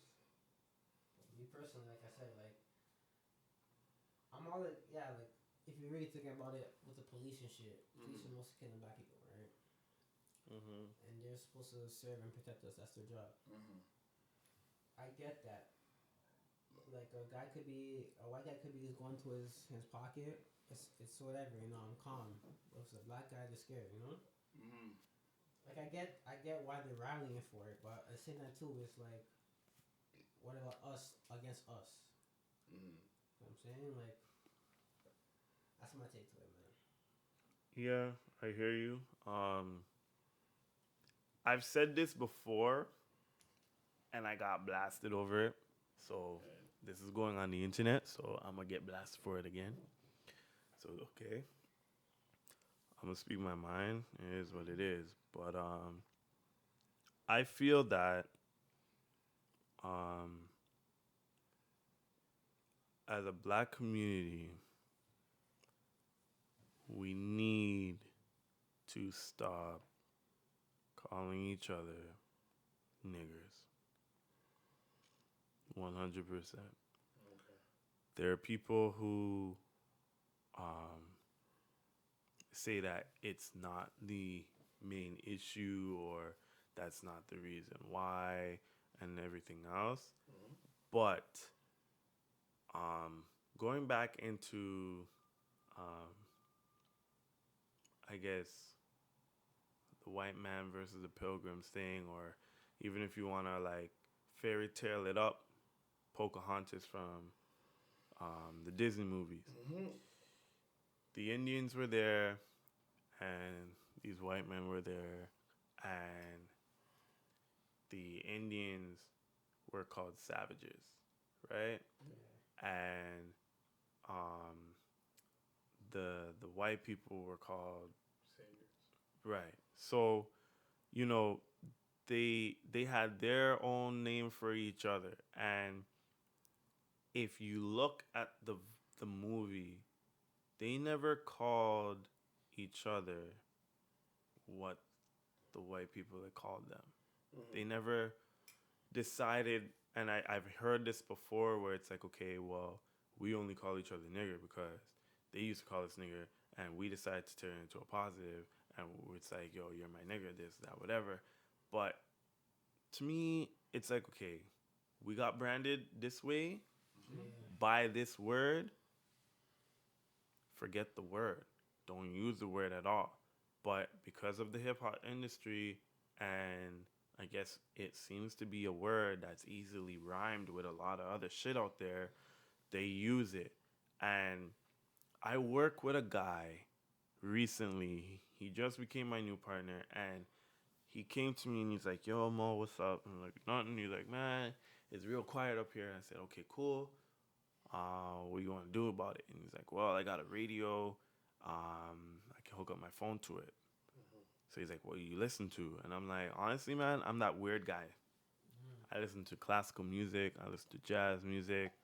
And then I have my soca, R&B, hip-hop, and whatever, reggae.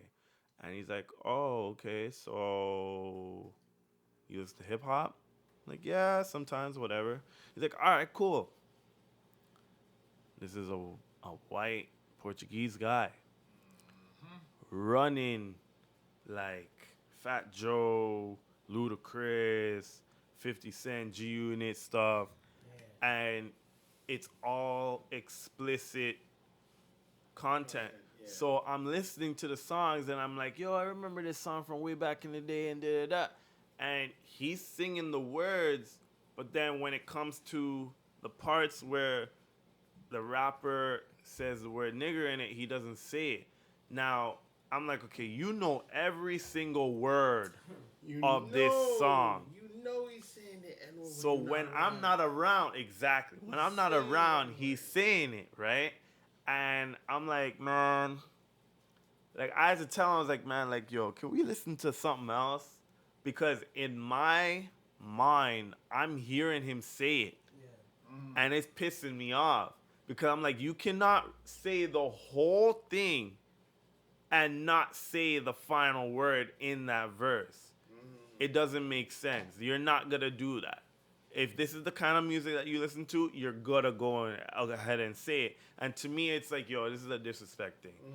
And I'm not trying to fight you or have an argument with you or decide that I'm going to get pissed off and go home or whatever. So to me, it's like, stop running that stuff. And he was like, all right, so what do you want to listen to? I'm like, yo, if you're down to listen to some like R&B, jazz music, whatever, go ahead, run it. If you want, play your Boom 97 or your rock and roll stuff. Like, I don't care.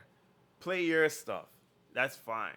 And we ended up agreeing, and he ended up playing like Boom 97 or whatever it was, and we went through our day.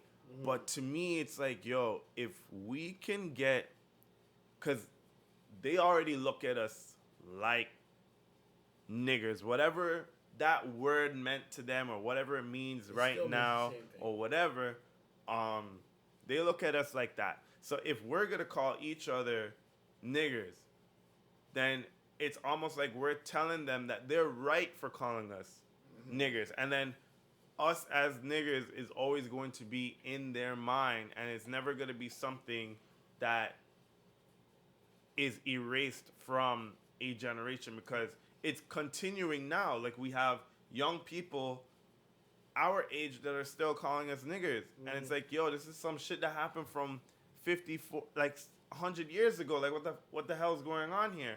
And then you have the same thing with the ladies. Right? Megan Thee Stallion and Cardi B, whatever, they're doing their thing. But a girl can call another girl a bitch, but a guy can call a girl a bitch? What? Why? What? How does that make any sense where you're calling your best friend a bitch? And it's like, that's your best friend. It's like, yeah, but it's not like that. And it's like, well, how is it? Because the dictionary word is you just called your friend a female dog. Right. And she's not a female dog. That's your best friend. So why are you calling her a female dog? And it's like, everybody's like, yo, you take this stuff too serious. You're this, that, whatever. But to me, it's like, if you stop doing that and you take a stand to that, then us as men are not going to deem that as appropriate to call you as well. Just like if we stop doing the whole nigger thing, these white people are going to deem it as not appropriate to say. And maybe even the damn rap community might stop saying the stupid ass word as well. But if we continue, then it's never going to stop. You'll never catch a white person calling another white person a cracker. I'm sorry. But here's the thing with the whole term of calling somebody a cracker. It, like, for white people, it doesn't really hurt them as much. Right. There is no venom that really goes to the word calling like a white person a cracker. Yeah, it's true. But it's like, true. It's just like, when a white person says, you nigger, it's just the way that it's said. It's just like, yeah, okay, it's venom. Yeah. It hurts. It hurts your spirit. Even though you might want to play it off like it doesn't bother you, it still hurts. Yeah, it's true. It is true. And then we want to justify by saying, well, we're not saying nigger. We're saying nigga. Yeah. All that shit. I can't take it. And I get at a lot of my friends. I'm like, they're like, yo, you're my nigga. Excuse me. And I'm like, yo, don't call me that. I'm not that. And they're like, bro, like you're too hardcore. It's funny because like beforehand I was like, yo, I heard what you were saying and I was just like, but dog, it's not that serious. It's not really that hard. And then I get what really hear what you're saying, and I'm like, okay, that makes sense. Because like, it's one thing to say like, okay, I'm taking away the power from the word, but if you keep saying the word, you're now justifying it for other people to say the word. Yeah. Because white people are saying it and they're like, yo, you're my nigga. And it's like, we're cool. We're friends. But we're not that. Like, I'm not that to you. You know what I mean? Like, don't misconstrue the actual meaning of the word. Yeah, because like even for black people, there's a difference when we say it, right? There's a difference between saying, "Yo, you're my homeboy," right? You're my friend, you're my boy. And when you say, "Yo, you my nigga," it's like, "Yo, whatever goes down, I'm there." Yeah. Or what? Right? So like somebody else is like, "Yo, you my nigga." No, we ain't there. No. We're not there. No. It's like we're cool, but we're not like I take a bullet for you. Right. We ain't there. I just realized as soon as I said that. It's fine. It's like, I'm not saying I would do this for you, but we're cool. We're all right. And it's like, for us, like, that's how we look at it. So it's like, just for a random white person, it's like, yo, you my nigga. It's like, no. Yeah. I don't know you like that. Yeah. And I think there's one song that came out in the early, I think it was 2014, 15, that came out that just made like, especially all white people just like lose their minds and say it's like, it's perfectly fine. You know the song? Niggas in Paris. Wow. And the only reason why I say this is because I was at a concert and there's like, they're doing the Kanye part and they're like, what's Gucci, man? And then puts the mic out and all the white people, nigga! Right. And it's like, huh? Yeah. Like, what are you going to do about it? Right. It's like, we're all saying it. It's okay, right? Yeah. It's like, when I saw that, I'm like, true. Okay, we're giving a little too much. It's like, okay, I understand you want to take the power back, but you're giving a lot of people freedom. Yeah. To say it, especially when you're just writing it in songs. Yeah. Right. Where you're just freely putting it in like whatever, like regardless when it comes to hip hop, when you're freely just putting it in there, you're giving like an okay to say, hey, it's all right, man. Just say it. Yeah, it's true. And like even, okay, like I don't know if you guys knew this. I knew this because I work with Portuguese people and Italians. But when Cardi B released that song WAP, Portuguese and Italian people went bananas because they used to be called WAPs, which Guinea means wops. without papers, because they would come from their country, work in the construction industry because that's all they know, and they don't have their papers. They're not landed. And I still work with some that don't speak English at all. And if anyone from the Ministry of Labor or anything else comes here, they run upstairs, downstairs in the basement or whatever, and they hide for a little bit because they cannot say anything to them because they can't say anything in English to them. Oh, wow. You know what I mean? So that person is considered a WAP, W-O-P. Cardi B has it as W-A-P. So on a technicality, it's not the same meaning, and she has the definition of wet ass pussy and shine away from the. You know what I mean? What they would say, guinea wops or whatever. Right. So now you have this whole thing where it's like, okay, well, I'm not saying nigger, I'm saying nigga, but then nobody's mad about it because it's nigga. But like, if we were to be again united like them. And like this whole thing caused Cardi B to come off of Twitter. She shut down her Twitter account. She shut off her Instagram account for like a couple of days or whatever because she couldn't take the amount of Portuguese and Italians saying like, "What are you doing? Why did you make a song like this?" Not realizing that the word that you're saying, even though it's spelled differently, it sounds exactly what people used to call us when we came from our country to work in the United States, Canada, wherever. And she couldn't take the backlash from it. And whenever this happens with her, same thing that happened with her when she took Offset back after cheating on her. Everybody was like, "Oh, you stupid," da, da, da, and she came off of Instagram and Twitter again. Yeah. So I feel like if we were to come and become united and just say like, yo, this word, whether it affects us or means anything to us now or not, we're just not going to accept it. Mm-hmm. The word dies. Yeah. And I feel like it should, but there's a lot of people out there that are going to be like, yo, we're above this word. It doesn't mean anything to us. But it might not mean nothing to you, but to other people, it still means something. Whether it's nigga or nig or nigger, it still means an offensive thing. And if somebody says it to that person, they're ready to rumble over it. You still feel something when you say it. You know what I mean? So, I don't know. It's definitely something that I feel strongly about. What kind of kiddie show you watching? Yo, that's Fairy Tale, man. Yeah, it is. Yeah. I heard it. I was like, true. Yeah, that's right. I haven't even watched the final season yet. Yo, it's Fairy Tale. Don't bother with that. Don't bother with that way. You know you watch. You never watched Fairy Tale before? I like 2 episodes. Whoa, you're sleeping. Yo, Fairy Tale is badass. Man. Yeah, it is. Sidebar, it really is. It is. It's tough, man. It's really like a lot of those action, the fantasy animes that it starts off and it looks like, yo, this is cheap, man. And then once you get out of one area and you get into the main story, it gets serious. It's sick. I won't. I have to side with it. It's sick. It's like man's watching Sword Art Online. They watch it and they're like, I'm trying to watch the new one that came out now. Yo, it's tough. I know everybody's telling me. It's tough.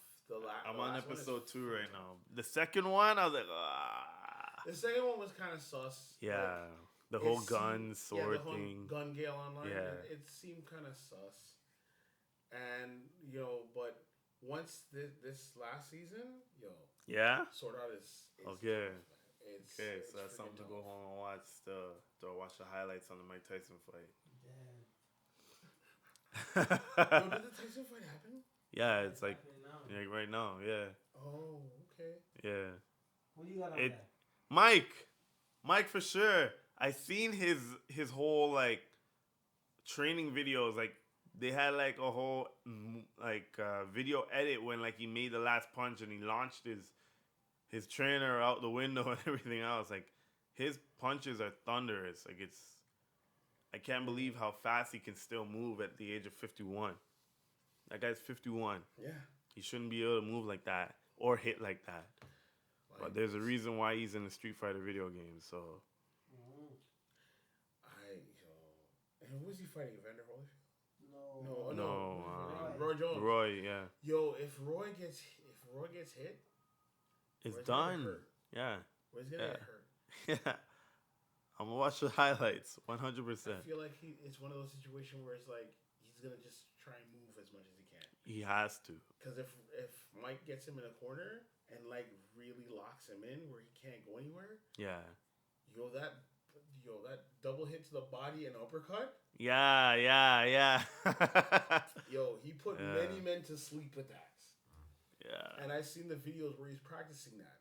Yeah. And he hit his trainer in the body twice, and it's like his trainer just like he had this look on his face like, yo, can we stop? Yeah. Can we stop now? Yeah. Oh no. Yeah, I don't know. He's dangerous. 100%. His hands are weapons. Yep. He should have been in that Baki anime. Like 100%. He should have been in Baki. Other than that other guy, he was good. But he ain't no Mike. Well, I think it's the Baki anime. They had the one guy that was a wrestler. Yeah, and they had the boxer too. Yeah, the boxer was kind of sus. Yeah, like the way he took beatings and then like got back and then he was like, okay, I'm gonna fight you too. It's like, okay, you have to fight, and it's like, so you're gonna fight again, even though your hand is mashed up, and then to go and talk to Baki's girl and be like, yeah, ain't nothing happened, I'm fine, It's like you were fighting though, and it's like, and then the next time he meets up, he's like in crutches. Like I was like, yo, this is a mess. This is a complete mess. But yeah, they have certain guys like Mike. Mike, he's a legendary fighter. Mm-hmm. He is not a Mayweather at all. Nah, because like Mayweather, his fighting style is like kind of duck and weave and still like kind of get a couple good hits on you. Mm-hmm. Tyson was, I'm gonna attack. Yeah. And the problem with Tyson is the only problem Tyson had is that he might have a problem with Roy Jones is that Roy Jones is like he's a long fighter. Yeah. He can go 12 rounds. Mike can't go past 5. Yeah. So Mike is coming in to like try and knock him out. Yeah. Within the first 3 rounds. Yeah. To try and knock him out. Mm-hmm.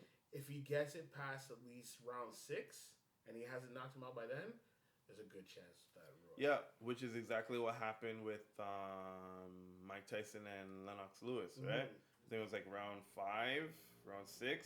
Lennox ended up knocking out Mike. Yeah, because he ran out of steam. Yeah. All he was doing was just trying to throw haymakers. Yeah.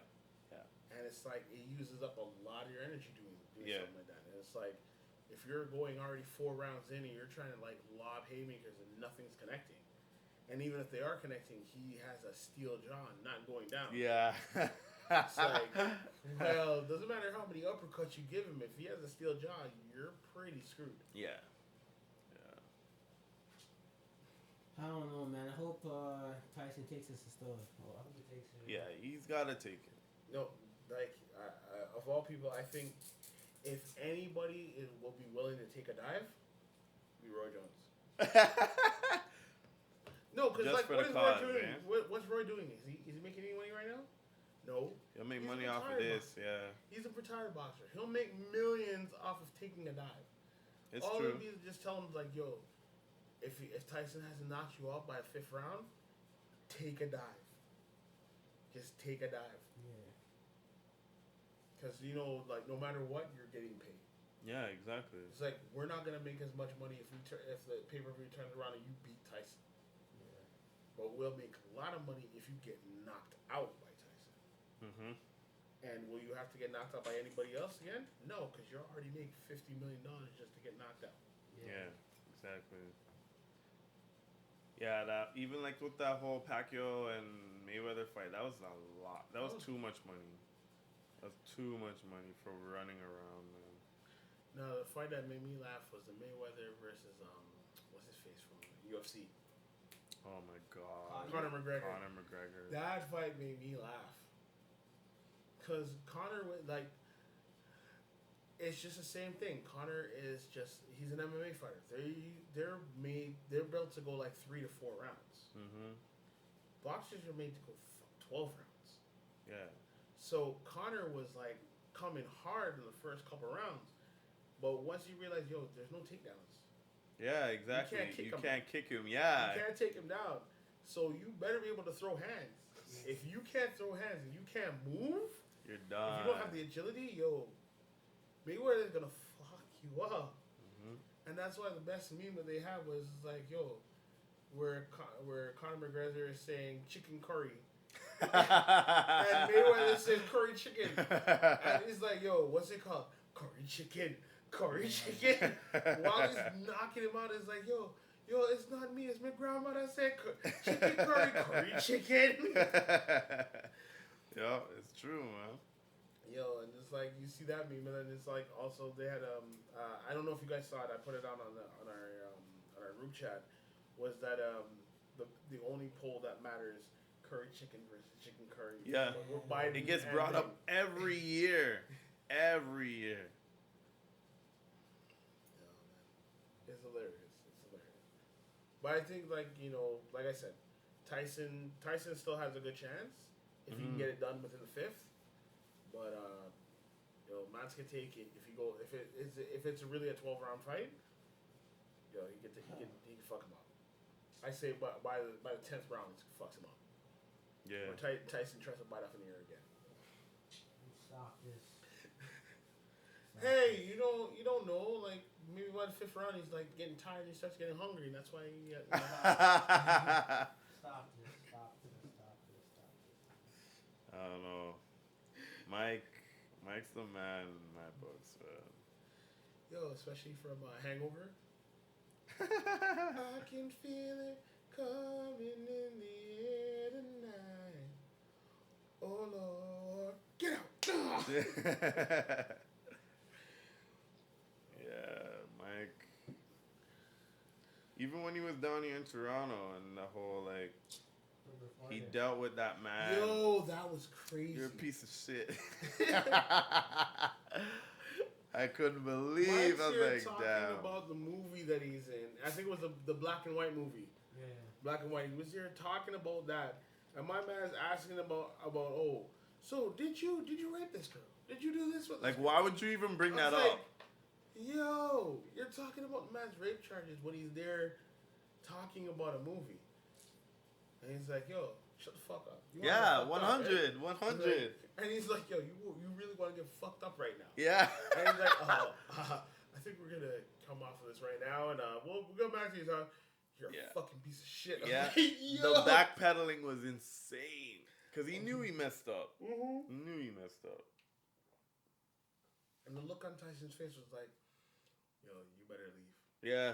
Yeah. When you get off this, you better get up and just don't even bother saying I'm sorry. Yeah. Like, Just walk away. okay, I'm gonna go now. It's like, yeah, you better. You better. Yeah. 100.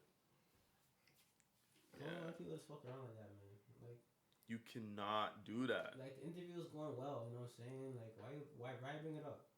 Yeah. Because it's you know the problem when it comes to American news, they know when and who to ambush, right? Mm-hmm. So when they ambush somebody, it's like maybe it's just somebody who has a new book coming out, and say they have a scandal where they cheated on their wife, but this guy's a puss, or they're just a celebrity that wouldn't do anything. They'll call them out, and it's like, I can't believe you're calling me about this. You're calling me out about this on TV like this. Like, why would you do this? Something like that. Yeah, yeah. Then they got like NBA players and football players, and they're like being interviewed. As soon as they get brought in for an interview, they know, okay, if this get brought up, you're gonna fuck up. Yeah, yeah. You know how many? How many interviews with wrestlers where they said that, oh, this is wrestling is fake or this is whatever. How many of those interviewers that were back in the day when there was no kayfabe, they never broke kayfabe, they got fucked up. He got beat up by mans. Yeah. Because kayfabe was a thing. So it's like the reason why they do this now, they come after people and just say like, oh, you're doing this, you're doing that, and they're just like freezing up in interviews. Like, oh, like Robert Downey Jr. gets called up for like, yo, so how is it here, dealing with being Iron Man and he's a playboy philanthropist who drinks. Yeah. And, you have a drinking and drug problem and was in rehab for how many times? How do you deal with being that kind of character? It's like, are you fucking stupid right now? Yeah, yeah. That guy came from where he was in jail and all the rest of it to this multi-millionaire actor. Respect what he did because a lot of people, even coming out of jail, can't even get a damn job at McDonald's. Especially for black or Latino. Yeah. Like, come on. Don't bring up that stuff. But reporters... But that's another thing. Like, that's another thing that we have to worry about. Because, like, look at Hollywood. As black people, when you get called out for something in Hollywood, you get hauled off hard. Bill Cosby. You get hauled off hard. Bill Cosby. R. Kelly. Usher. Eddie Murphy. Yeah. It's like, yo, and even if you do something with football, like, I want to say something about football, but then you also have that guy that's like, he did dog fighting, and it's like, you kind of got what you deserve. Like, I don't know, you kind of got what you deserve, but they're so harsh at coming after us black people. And we're getting like put in jail or our lives are being torn to shit. But then you have these white people who are like stealing money from people. It's like we did something that personally hurt another person. But they're doing something doing like blue collar crimes. It's like thieving money out of how many people's pockets. They get put in Club Fed and just walk back out like nothing happened. I see it all the time. The Like, construction industry is huge for it. Like I want to talk about the construction industry. It's like we're praising people like Martha Stewart, who did insider trading. Yeah. Went to prison, comes back out, and now she's being embraced by Snoop Dogg. Cooking shows. Doing Yeah. cooking shows. Yeah, I know. I know. Yeah. I'm like, how is Snoop Dogg doing cooking shows with Martha Stewart? It's like, what? Because she went to jail? It's like, oh yeah, she's a cheat now. Like, what? No. She stole how much money from us, and she's cool? Yeah. No. I don't buy that. Wait, you were saying about the construction industry, like how a lot of that goes on. Yeah, like okay, so one big thing, if I was to do construction of any kind and have the ownership of it, it would be scaffolding. And scaffolding,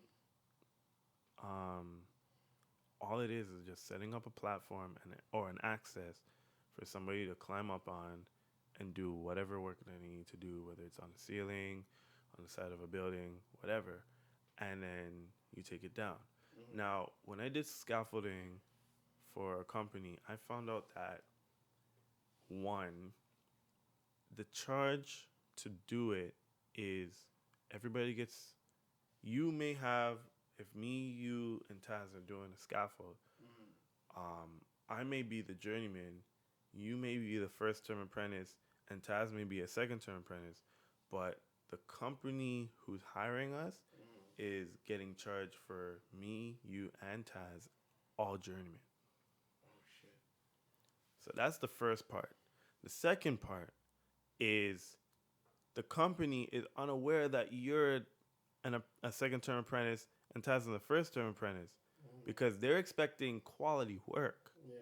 So they're expecting all three journeymen to be here because that's what they're paying for. Yeah. That's 2. 3, there's a setup fee. So whatever the fee is to actually build a scaffold, you also, as the company, have to pay.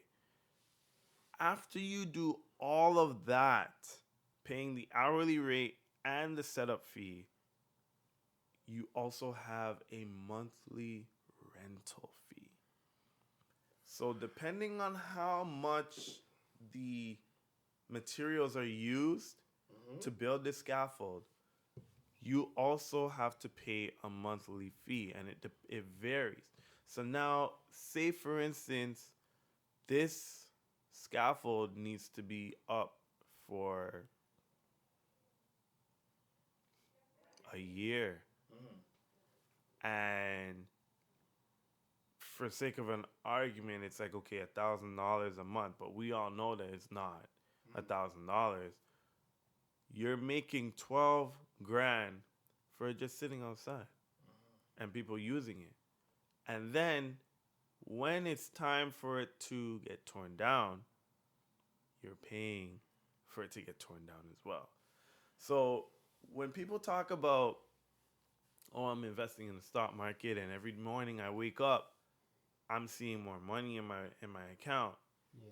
I'd rather have a scaffold because I know that whatever the money that we agreed on per month after the setup, every month I roll over in my bed, I'm seeing that go into my account because that's what the fee is. Yeah. And these, or even if it wasn't a scaffold company in itself, the heavy machinery companies are making a killing as well. Yeah. The only thing is right now with COVID, they're being extorted. So like with the whole cheating process now, with everything that you were talking about, say for instance, it costs like $5,000 a month to have one of their heavy equipments on the site. Yeah. Well, COVID hit, and COVID's been going on for like almost 9-10 months now. The machine could possibly have COVID-19. Yeah. So you, as a company that rents out these products or these machines, can be like, hey, you know what? COVID-19's happening. I'm sorry that you guys had to shut down your job. But guess what? Because the machine is still on your site and it was used by people and we don't know if they touched it and then possibly have COVID, it's going to stay there. And I know you guys have to pay us $5,000 a month.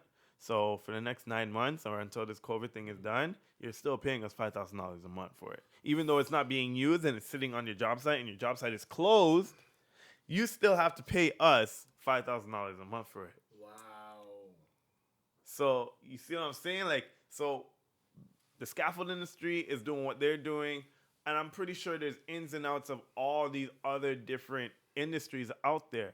But like, if you were to own a heavy machinery company or a scaffolding company, you could literally just sit back and relax because other than maintaining the products, you're making a ton of money every single month, and they willingly pay it. Like, that thing on Eglinton. Yeah. That thing was supposed to be done 2 years ago, and they're expanding it till 2022 now. Eglinton's gonna be mashed up for another 2 years or more. Because of COVID. Of course it's not. We all know that. We all know that it's not because of COVID. It's not. But they're behind on whatever. My dad works for Metrolinx right now, and he was like, "Yeah, I'm gonna end up retiring there," because he knows. And they were supposed to stop at Kennedy, and now they're talking about bringing it all the way down to Morningside. Yeah, Not even Scarborough Town, Morningside, because there's a university there too. There's a university right at Morningside and 401, so they're thinking, well, the students are going to need a way to get there from wherever they're coming from, so we're going to go all the way to there. So now you have to do another whole digging process. You have to do the whole environmental scanning. If there's any like birds that nest there or anything like that, you have to work your way around it. Like, even when we built scaffold on Metrolinx, they were like, yo, if there's a nest in the way, modify the scaffold to build around it. And if the parents are there in the nest, you guys are done for the day because we cannot disturb those animals. Holy shit. Yeah, there was like a whole 8-hour orientation on it. Like, it's serious. Real serious. And then we in that 8-hour orientation, we also had an orientation about the homeless people and the crazy people around that area, because people have been attacked, people have been spit on, people have been, like, some of them have been hit by cars, stuff like that. Like, there's a whole thing on it. But construction, huge industry to make money, and very easily able to scam people out of their money on it. Because if you're an apprentice, why aren't you getting journeyman money if the company's paying the company that you work for journeyman money? Doesn't make sense. They want to make that extra profit, man. Of course. And even because we're union, you would think, okay, well, you're traveling from wherever you're coming from to go to downtown Toronto, so we should cut you in like a little bit of travel money because that's a part of the agreement. You don't get it. You don't get it at all. Yeah, it is. With a lot of things, whether it be relationships, work, politics, a lot of it is upside down and what it's not supposed to be. The whole world is upside down right now. Yeah, even worse right now. Yeah. There's a lot of stores right now that, like, I used to talk to, like, people about, like, Byway. And they're like, what? I'm like, you don't remember Byway? And it's like, nah, I never heard of that store before. I was like, wow. Like, that's where I got Street Fighter 2 from my Sega Genesis from. Mm-hmm. You know what I mean? Like, now, like, with my kids growing up, like, I can't tell them anything about Sears. Can't tell them nothing about Zellers. Simmons. Yeah. Kmart. Kmart. Yeah. I can't tell them nothing about, like, even that big store downtown, Honest Ed's. Yeah. I can't tell them nothing about that. Sam the Record Man. Blockbuster. Yeah. Yeah. Sunrise Records. Even like HMV closed a couple years ago. You know what I mean? Like, there's a lot of stuff out there that we're not gonna be able to talk about, and they're not gonna be able to experience. Yeah. And even now, with all of this happening now, there's a lot that we're not going to see anymore. Yeah. And a lot of people were like, "Yo, you going Boxing Day shopping?" I was like, "For what? Yeah. What's out there?" There's no right. There's no point. Yeah, if you're not working, and even like, I saw Von Mills on Six Buzz. Unbelievable. It almost looked like the whole world was still working. When I know that they're not, a lot of people are like getting served money. So like, why are you outside? The mall was already at capacity. Yeah, people were in lines outside to just get in the mall, not even go into a store, but just to get into the mall, like, and then send the next line to get into the store, right? Yeah, no way. I don't have time for that. It's crazy. No way. Like, even the whole PlayStation 5 thing, that to me, I described it to my dad, and my dad was like, "You're probably too young to remember this, but your PlayStation 5 situation is the same as the Cabbage Patch Kids situation back in the 90s. Yep. And I was like, "What are you talking about?" And he's like, "Back then, during Christmas time, everybody had to have a Cabbage Patch Kids for their daughter. Or Teddy Ruxpin. Or, or the Furby thing back in the day as well." And I was like, "Really?" And he's like, "Yeah, that's basically what it is." And then now, like, people are killing people or holding people at gunpoint for dogs. Like, a rare dog breed that was apparently out in Vaughan.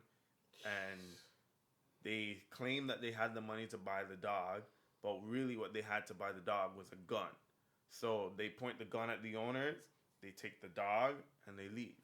And they did it, the cops apparently claim that they did it within 2 hours. They hit one in Vaughan, and they hit another one in somewhere in Scarborough, and collected the 2 dogs, sold them, and made their money and left. And that was it. And then with the PlayStation stuff, if you have a PlayStation and you legitimately have a PlayStation and you want to sell it, there's a person that claims that they have the money and they're going to hold you at gunpoint to collect that PlayStation 5 from you. On the flip side, if you're a person that wants to buy a PlayStation 5 and the person in the ad says that they have a PlayStation 5, the person with the PlayStation 5 doesn't have a PlayStation 5, they have a gun to take your money that you came with to buy the PlayStation 5 with. So now it's like, what the hell? And then if you decide, okay, I'm going to play it safe, I'm going to buy it online, you don't get a PlayStation 5, you get a PlayStation 3, 4, or the most disrespectful one I've seen so far, a VCR.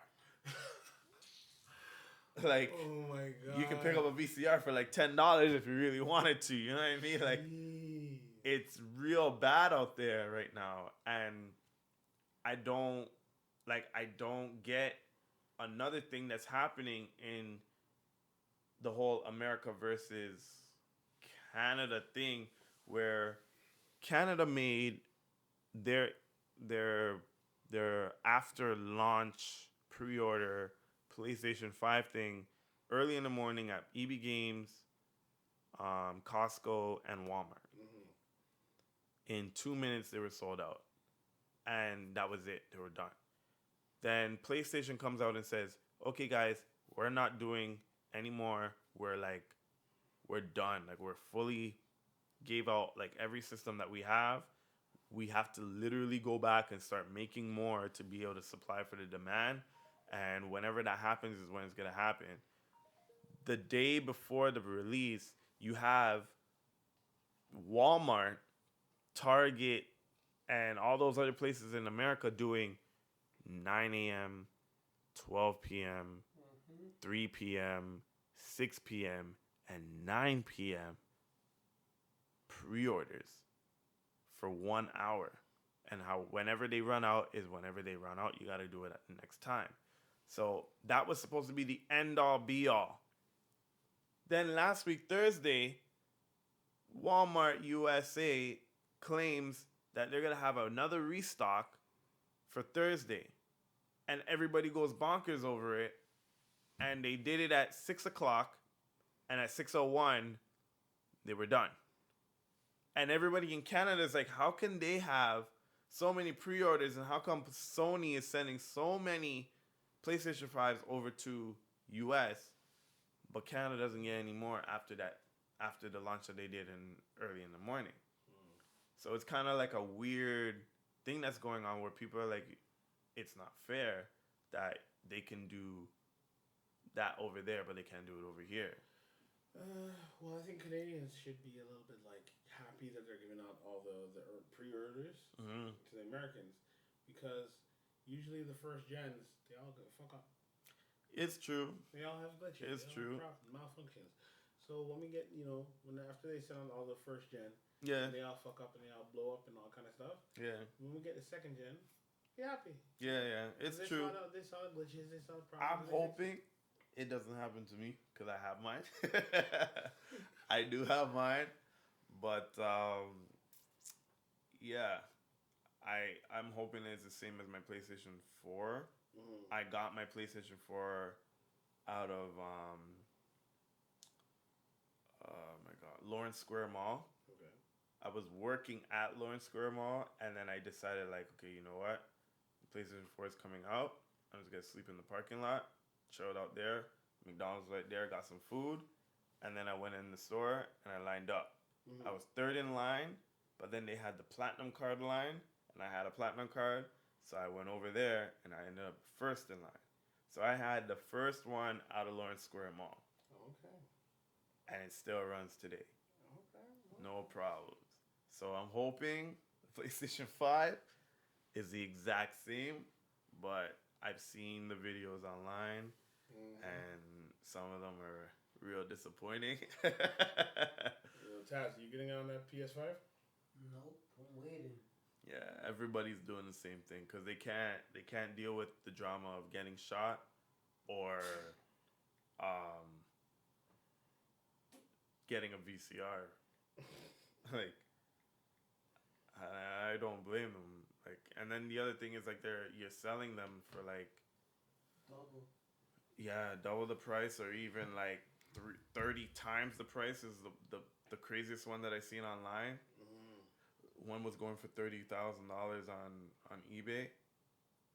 But they do have other pre-orders that you can get, but it's like a bundle for everything. Yeah. So like you get an extra controller, the headset, the charging port, the game, the system, like you get a lot of stuff. But in order to pre-order it, it's a $2,000 pre-order because you do get everything. You get the camera and the remote, like everything, but you're not, like, I don't know.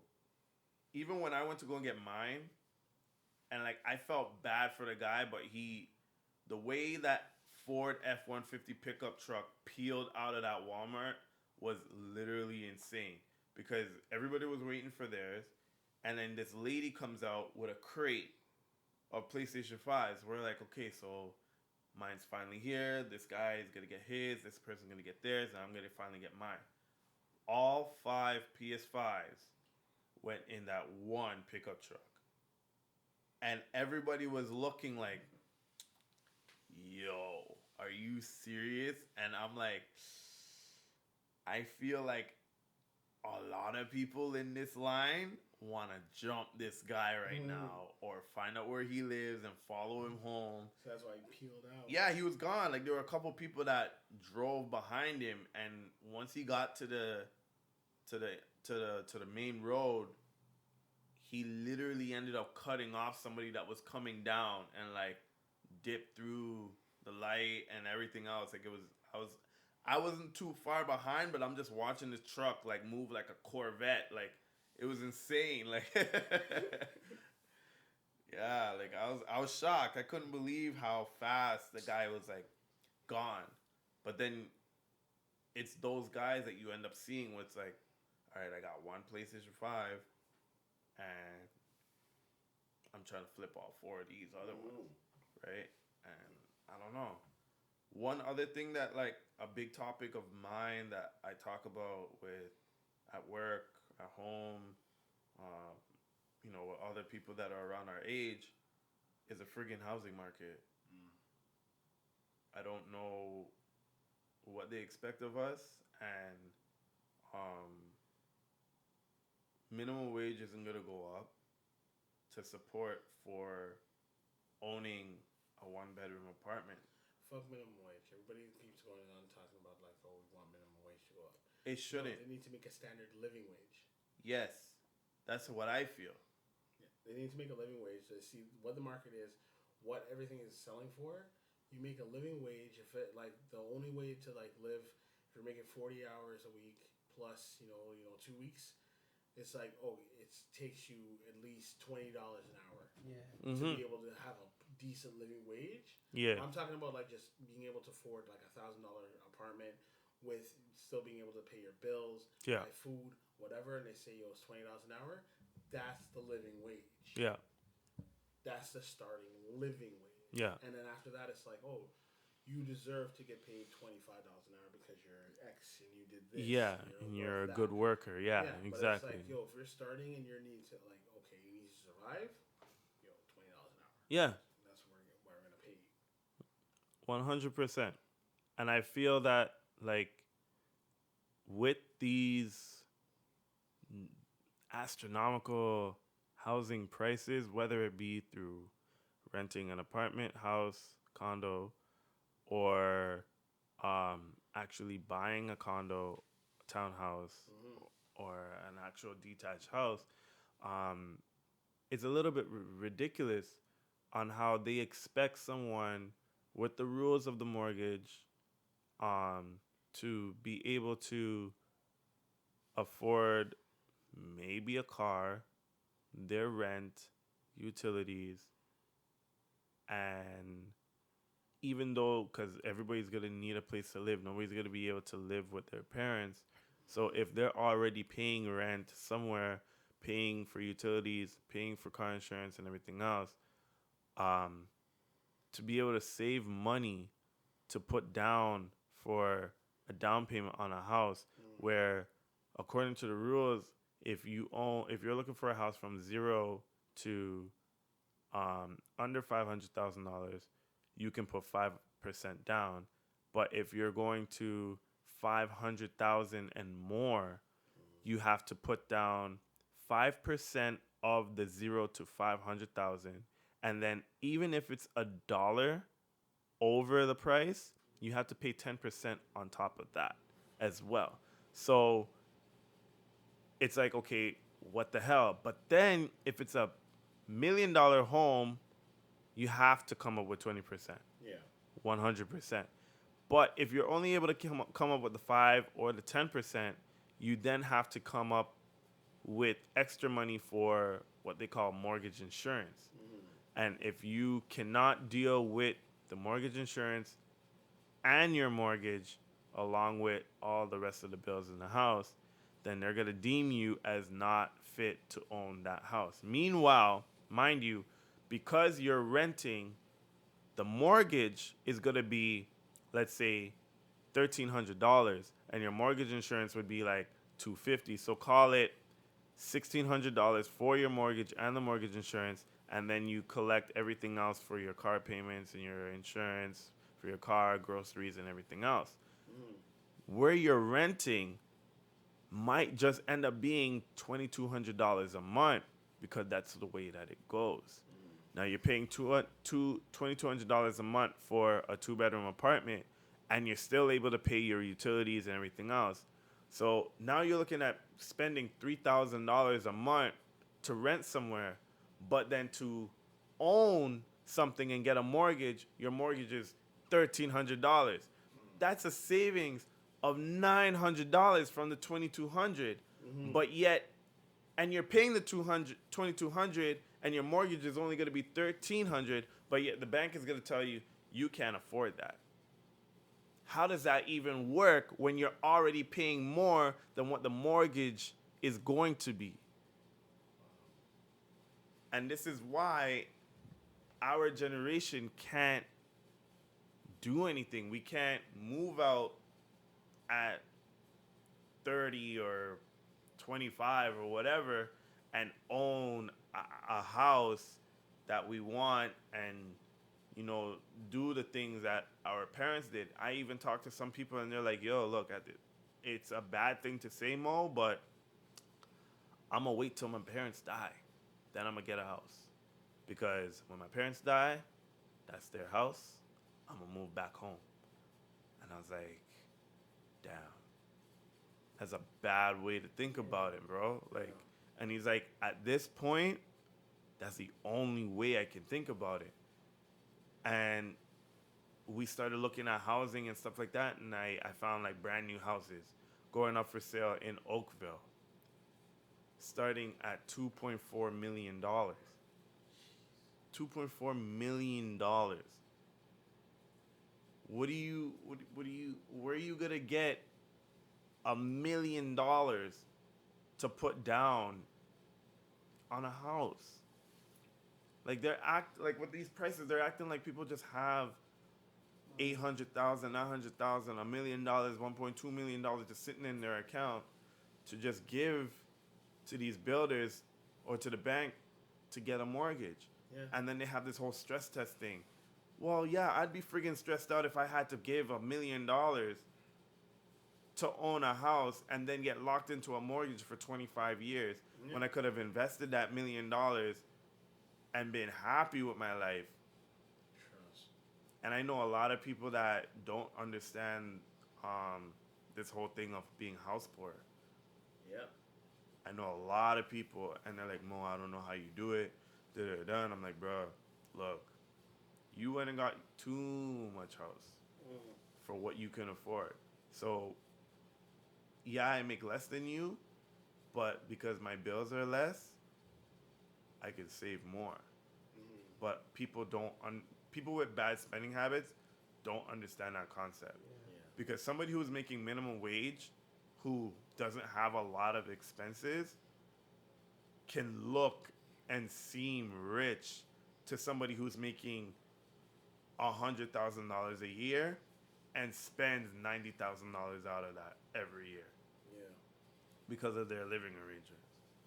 And it's crazy. And I feel like the people who were smart and got on CERB and are still on CERB, but know that when they get off CERB, that they can survive on the $2,000. If they keep that in their head that like, yo, I've been on CERB for 8 months, and when I'm working, I'm making $3,000 every month, I can bank $1,000. Those people are gonna make it. But there's also the other double standard of it. Like the whole second thing about it is like when you're on CERB and you're making this extra money. If you're not doing anything, you don't gotta go nowhere. You ain't got nowhere to go. You ain't gotta travel. You don't have to take bus.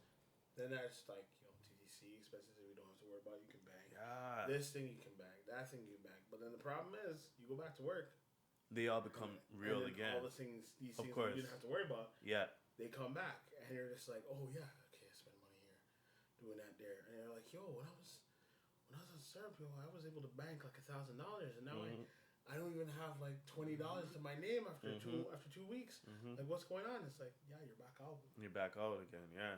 You're experiencing the world again, so you're just like, okay, well, I can bring lunch to work because I was eating at home, and then you start bringing lunch, but then after a while, you're just like, yo, man, I could just order this. Yeah. Do this. And it's like, I'm just getting tired of having to do this. And then you start spending money. It's like, yo, all of a sudden it's like you're right back where you started, and you didn't even realize it. Yeah. So like, I get what you're saying, but it's like you also have to look at the other side of it. Because some people can stick to it and say like, okay, you know what, I can save. Maybe I can, even if I can't say what I had before, I can look at what I need to spend.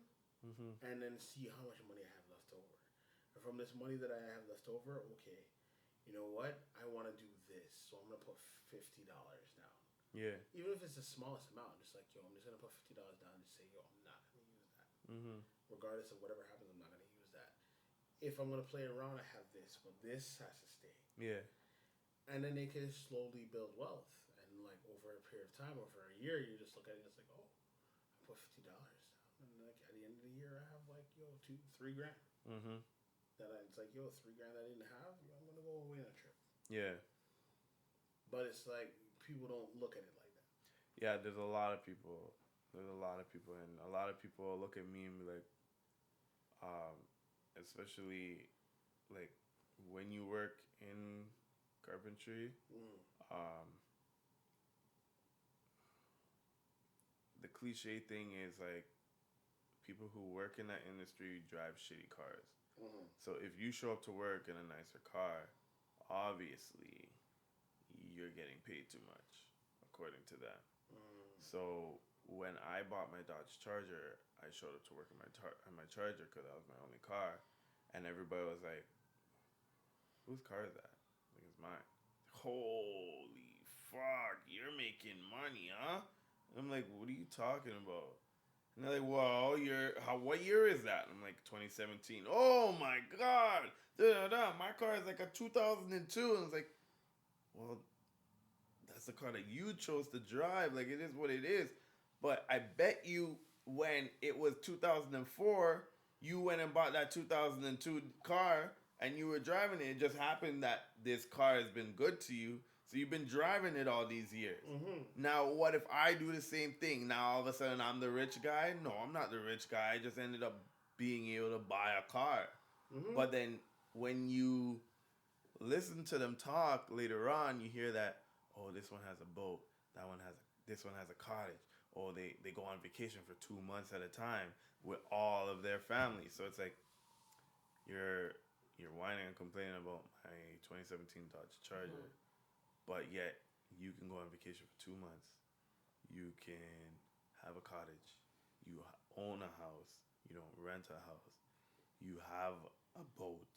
You have a car. Your wife has a car, and you have a toy car or motorcycle at home. Who's the rich guy? Well, that's because you're not supposed to succeed more than them. Of course. You're not supposed, like, they can succeed and have all those things because it's like a matter of, all those things are things that they floss for themselves in the background. So they're looking like they're poor, but they're still doing what they want to do. Yeah. But then you're coming and showing like, yo, this is what I want. So you're flaunting it in front of their face. And even though they know that they have it in the background, they're like, yo, who are you to flaunt this in? At work, it's yeah. Like, do you know who I am? Yeah. You know what I got? Yeah. And you're going to flash this in front of me? Yeah. You got to get taken down. Yeah. So in order of me not getting taken down by them, I went up and bought a $1,000 Volkswagen Rabbit, and I drive that to work, and now nobody says nothing to me. But if I ride my motorcycle to work, then all the talks and everything else come back up again, right? And it's like, oh, you have kids? And like, yeah. And you ride a bike? Yeah. What's wrong with that? You drive a car and you have kids? Like, what's wrong with it? Yeah. It's just like Mr. TJ. Yeah. Mm-hmm. Like, I know you're in the same situation. Jealousy, man. Yeah, it's a real thing. It is a real thing, especially in the workplace. Yeah. 100%. Yeah. Sky do you, man. Yeah, at the end of the day, you do. And I've been doing that, and then a lot of people, they like to ask questions, and then when I tell them certain things, it's like, well, you can't do that. It's like, well, that's what I'm doing. You ask me how I do what I do, I tell you what I do, and then they tell me that I can't do that, but then I've been doing it, so that's how I'm able to do what I'm doing. So if you do what I'm doing, then you'll be able to do the same. But they don't get that, and then because the keeping up the Joneses thing still is alive in a lot of these people, it will never work for them, right? Because like I have a very good friend of mine who's like, yo, I don't understand how this guy who's like making $30 an hour and I'm making almost $50 an hour, and he was able to save $45,000 in a year, but I can't save like $5,000. And I'm like,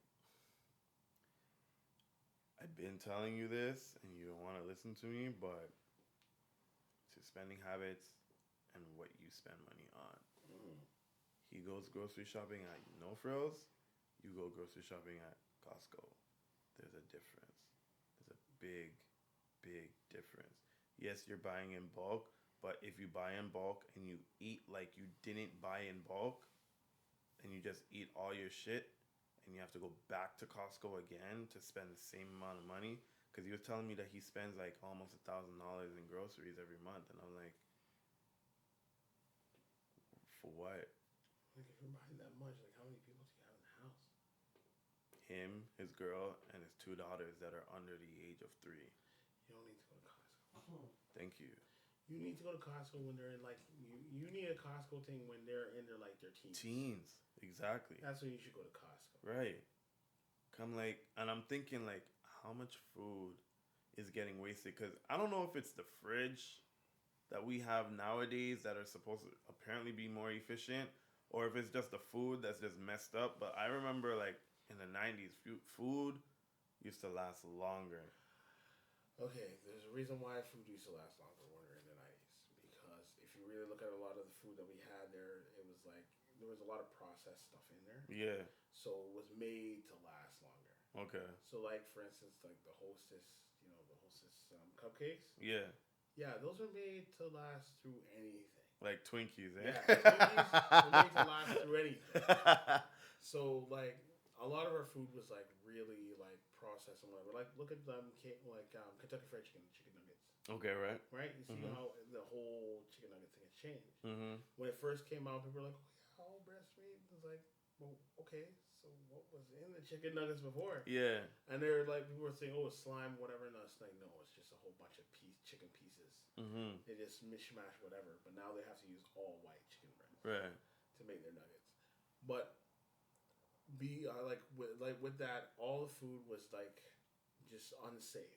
Like even you want to have things like Dunkaroos. Yeah, yo, what happened to that? It's because of all those stipulations that they put on with FDA approved and whatever. Okay.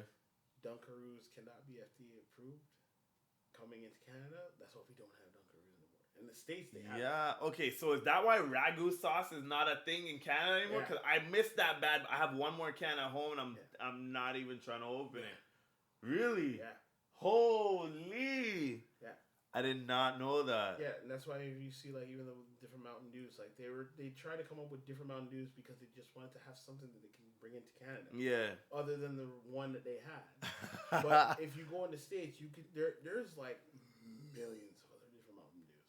But I know. States, they can't cross the border unless you physically go over there and buy it, bring it over. Then it can come over because you purchased it, but they can't sell it. Damn. Yeah, cause I remember when I first had a Fanta in the States, and then like a couple years later they started the whole commercials thing in Canada, and I was like, okay, wow, really? Yeah. And the only reason why they have Fanta is because they couldn't sell Coke in certain parts of in Latin America. They couldn't sell Coke there, so they rebranded it and called it Fanta. Okay. Yeah. So definitely learned something Fanta different Orange there. and all that kind of stuff. Yeah, that's why in Latin America and in certain parts of the Middle East, everybody knows Fanta. They don't know Coca-Cola. They know Fanta. And then because it became so popular and all over there, then they're like, hey, let's see if we can sell Fanta in the UK and UK and the States and whatever. And so then they sold Fanta over here, and then why is it all of a sudden certain Coke products disappeared? Can't find Crush. Can't find this. It's true. Can't find that. All you have is Yeah. They're like, why are we gonna gouge ourselves over in one place? So we get rid of Crush, the brand Crush, and we just have Fanta Orange, Fanta Grape, Fanta this.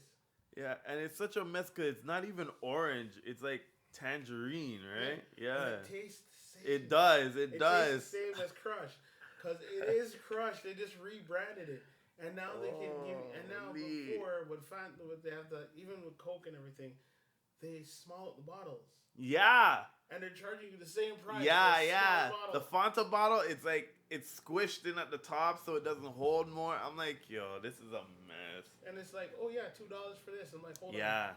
Yo, Pepsi's selling it, at 710 milliliters for $2, and Coke is selling me a 354 for $2. Like what? Yeah. Well, people pay because the brand Coke. Yeah. The whole debate is Coke better than Pepsi? Is Pepsi better than Coke? Yo, it's all shit. It all kills you. Yeah. I even had to pull up, like when I went to a drive-through. And I ordered like some McDonald's. So I'm like, okay, can I get a Big Mac with some fries, blah, blah, blah. And then they're like, all right, cool. And then every time, without fail, Coke to drink. And I'm like, y'all ain't got nothing else? Like, why do you... And I actually, like I said, no, I want Sprite. And then I pulled up and I said, okay, look, were you talking to... You were taking the orders? And she's like, yeah. I'm like, okay, look, why do you guys always ask Coke? Why can't it be ginger ale? Why can't it be Sprite? Why can't it be this? Why can't it be that? And they're like, well, because Coke owns all of these products, you have to ask if they want the Coke first before any other product. And I was like, it's like a thing in the contract or whatever, and they're like, they don't know, but their training was that they have to ask for Coke first before placing even Pepsi in front.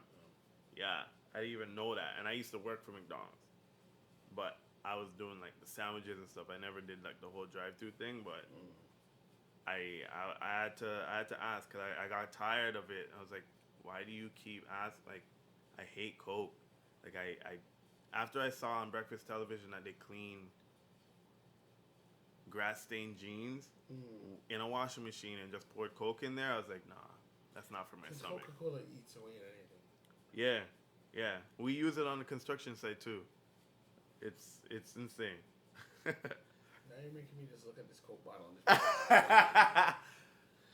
just yeah. insides, like we were building columns, and one of the brackets that hold it together to build the column in a sphere, it was rusted out. So we didn't have the actual products to clean it. So they're like, yeah, okay, Mo, just run to the convenience store. Here's $20. Buy as much Coca-Cola as you can. I was like, Coca-Cola for what? I was like, you'll see. Come back. And he like opens it and pours it all over it. And he's like, okay, get a brush or a broom and start spreading it around. And we'll leave it. And tomorrow morning should be okay. I'm like, what? Tomorrow morning we come back. Everything goes together like it was brand new. Couldn't friggin' believe it. Yeah. And that's construction stuff. Like construction tips 101. Whatever doesn't come out, Coca-Cola will do it. Yeah. I've done the penny trick thing, like putting the penny in the Coca-Cola and just like letting it like bronze it out. Jeez. Yep. I've done it. And it's crazy the way all of this stuff that they approve to be eaten, like even some stuff in cereal or whatever, they're like, yeah, there's a certain amount of bugs that are allowed to be inside of this, that, whatever, and I'm like, man, like they ration it out that there's almost everything that we eat there's bugs in it. Yeah. Almost everything that we eat that's made, created, or anything, there's bugs in it. And then you have certain things that are made from bugs. Yeah. Because it's like, yo, you eat candy, and it's like, yo, that's ground-up beetles. Yeah. The red food coloring is insects. They can only get that brightest shade of red from a bug. Insects. So anytime you're eating hard-shell candy, and it's the color red, you're eating bugs. Wow. Trick or treat.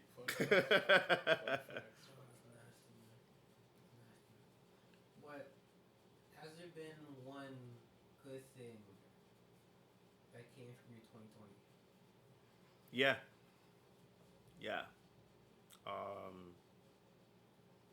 I learned to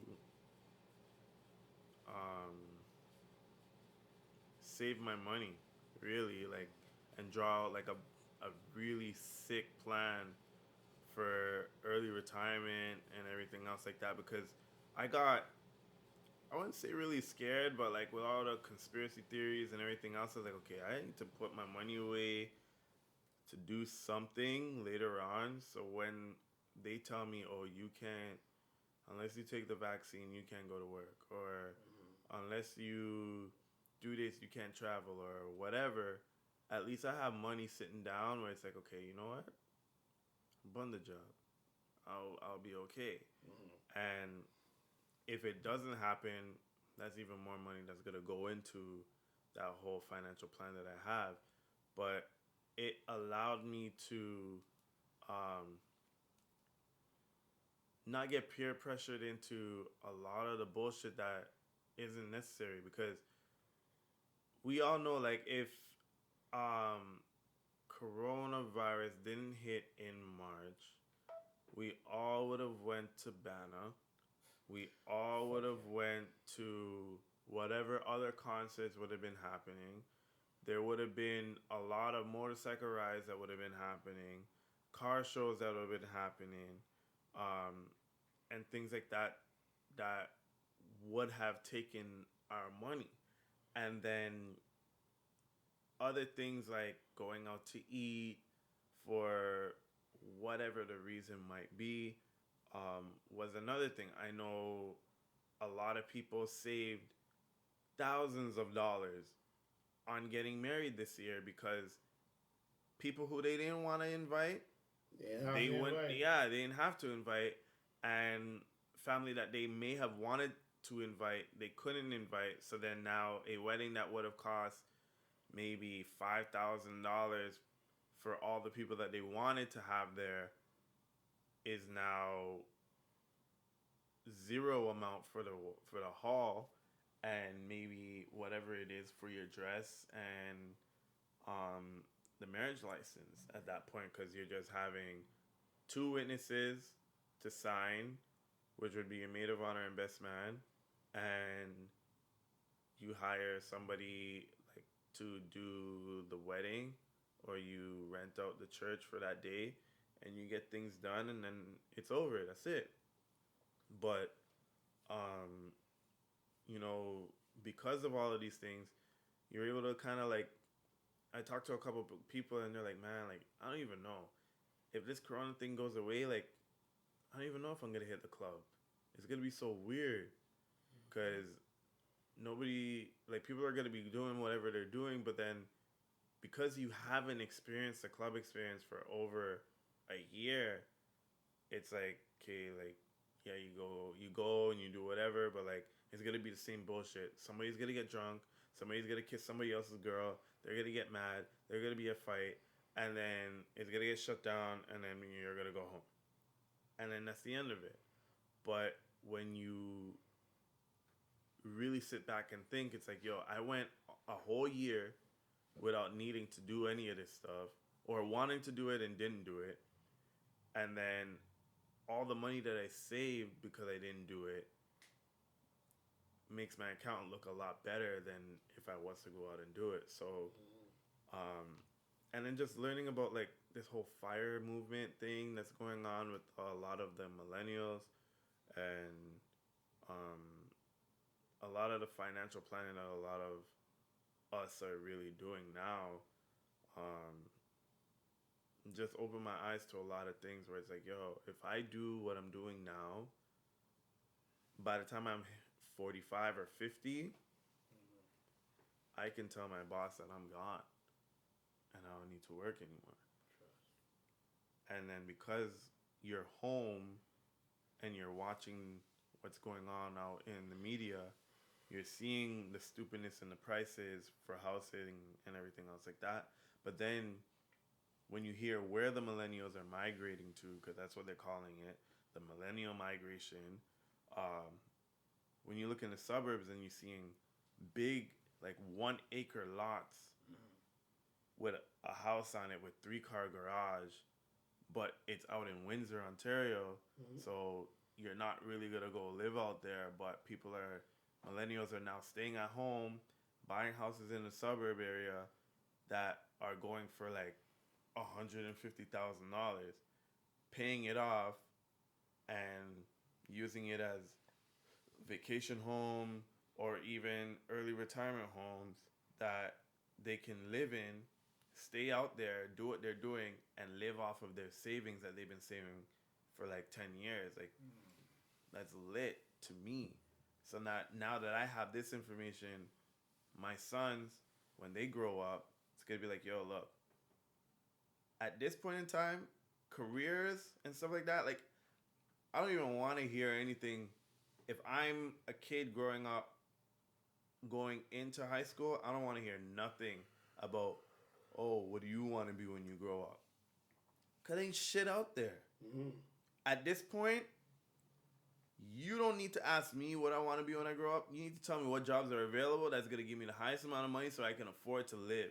You need to, like, schools need to start training kids for what is available. Yeah. Teach us what is available, not what is hypothetically out there. Yeah. Because burning a bunch of years in school and not getting the job that you went to school for, I feel like is a slap in the face from the education system.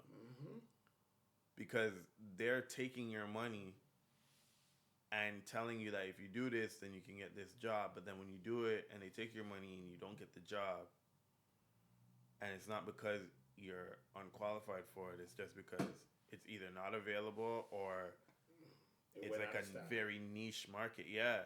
So, like, no, you need to run my money back because you gave me a hope and dream and there's no reality to it. So, for my kids, it's going to be like, okay, look, when you hit grade 9, that one day that they give for you to come to work with me and you get to skip school, come, experience it, see if you like it. If you like it, this thing is in demand all the time. And if it survives that long and it continues to be in demand, okay, cool. You do what you got to do. You stay home. You save your money. And then you do what you want to do after that because then you won't have to work for anybody. Yeah. That was one of the messed up things, especially in our industry. The culinary was like, yo, you could get a job no matter where you are. Yeah. As long as you knew what you were doing, you could get a job anywhere. This COVID thing, yo, there are a lot of people that were in the culinary industry and now are going back to school doing online courses to find jobs. Because they're like, yo, we thought this was stable. It's like everybody was banking on it. Like no matter what happened, this always goes through. Yeah. And now places that just opened again shut down again. Yeah. They're shutting them down again. Now they're shutting their doors because they can't handle doing Uber Eats because their food doesn't travel. Yeah, plus there's a fee. Yeah. Plus the fees are ridiculous. But the main thing is, like, if you're doing something that's like a chicken masala or whatever, and the way that you do it, it has to be presented at a table. It doesn't travel well. It doesn't. Yeah. You're pretty fucked. Yeah. So you can't do Uber Eats, you can't do Grubhub, you can't do Foodies. It's like you're done. Yeah, I don't know. It's really bad for a lot of careers out there, and there's a lot of people who went from 2-income house to single, and they're struggling. It's like, what do you do? And the main thing from this is like, fuck 2020. Yeah. It's fuck 2020. I saw a meme the other day, and they're like, what if 2020, everybody who was waiting for 2021 said to 2020, hold my beer. And I'm like, if that's what's coming, where it's a situation like 2021's like, yo, you thought you fucked shit up? Yo, hold this. Let me do my work now. Yeah, and that's like, that would be, I feel like 2021 would be like, fuck you, if Trump was still in charge. I feel that too. And I feel like he still could be in charge. He still got until January. Yeah, but I don't think he's coming out. Like I said, I don't think he's coming out until somebody puts a gun to him. Puts a gun on him and says, yo, you have two choices. You can either leave willingly or you can leave under arrest. Yeah. You are no longer the president, so you no longer have the right to be here. Yeah, that's true too. Yeah, that's true. But like with the COVID thing in US, I was telling my mom about the same thing, and I told her like, okay, like the other day or even today, we hit 1,800 today, right? Like, and they were saying if something isn't drastically done in Canada, that we will hit 2,000 per day in December. And I made jokes with friends and stuff, and I said, yo, at the end of 2020, we're going to have 2020 cases. And then at the beginning of 2021, we're going to have 2021 cases every day. And they're like, nah, it's not going to happen. But, like, we're really right there. Yeah. We're really right there. And I was talking to my mom, and she's like, man, this thing is going to go away in, like, the springtime. And I said, Mom, like... That's what I said last year. I don't think so. And I said, we had all spring, summer, and fall to get rid of this. And the problem that America has, that Canada doesn't necessarily have, is that they have holidays back to back to back from November going forward. We get a break. We have this Thanksgiving in October, then we have a month break. So this whole 28-day lockdown thing should happen after Thanksgiving, not now. Because after Thanksgiving, nobody gives a damn in Canada of what's happening. But in December, you have December for Christmas, and well, okay, now we have Black Friday that came over. So okay, at the end of November we have Black Friday. Then December we have Christmas time and Boxing Day. Yep. After that you have New Year's, and then after that you have Valentine's Day. Now, if CTV is making a documentary or making reports about people having affairs that are contributing 30% of these cases that are happening in Ontario, what the hell do you think is going to happen on Valentine's Day, where the whole friggin' year nobody was allowed to date, go out to parties, do anything with anybody? It's gonna be huge. You're gonna have like 3,000 cases in February. And in America, because everything is back to back, right now they have Black Friday and Thanksgiving. That's happening right now. And then they have Christmas. And then they have New Year's. And then they have Valentine's Day. So like everything is, and whatever other holidays that they're going to have in New York or in America, they're going to jump this shit up way higher than Canada. But starting, December starts Monday or Tuesday? That we're in December, we're here now. In the next 25 days or so, we're hitting Christmas. You're not going to tell any family that they can't go to their grandmother's house for Christmas time because they haven't seen them all year. Even though Trudeau and Doug Ford is... Yeah, Dougie's telling everybody stay at your own house, but then making exceptions for people who live on their own that they can go and partake in Christmas festivities if they live alone with another family. What sense does that make? You live alone. You might have COVID, but you're going to go to another family. Or that family may have COVID. Or that family, right. And then they pass it off to you. Right. And then you're going out to, like, I live by myself. How are other people getting COVID from me? Right. Right. So if you're going to make an exception for a single person who lives alone to go visit their other families outside of their own, then everybody else is going to go and do whatever the hell that they want to do.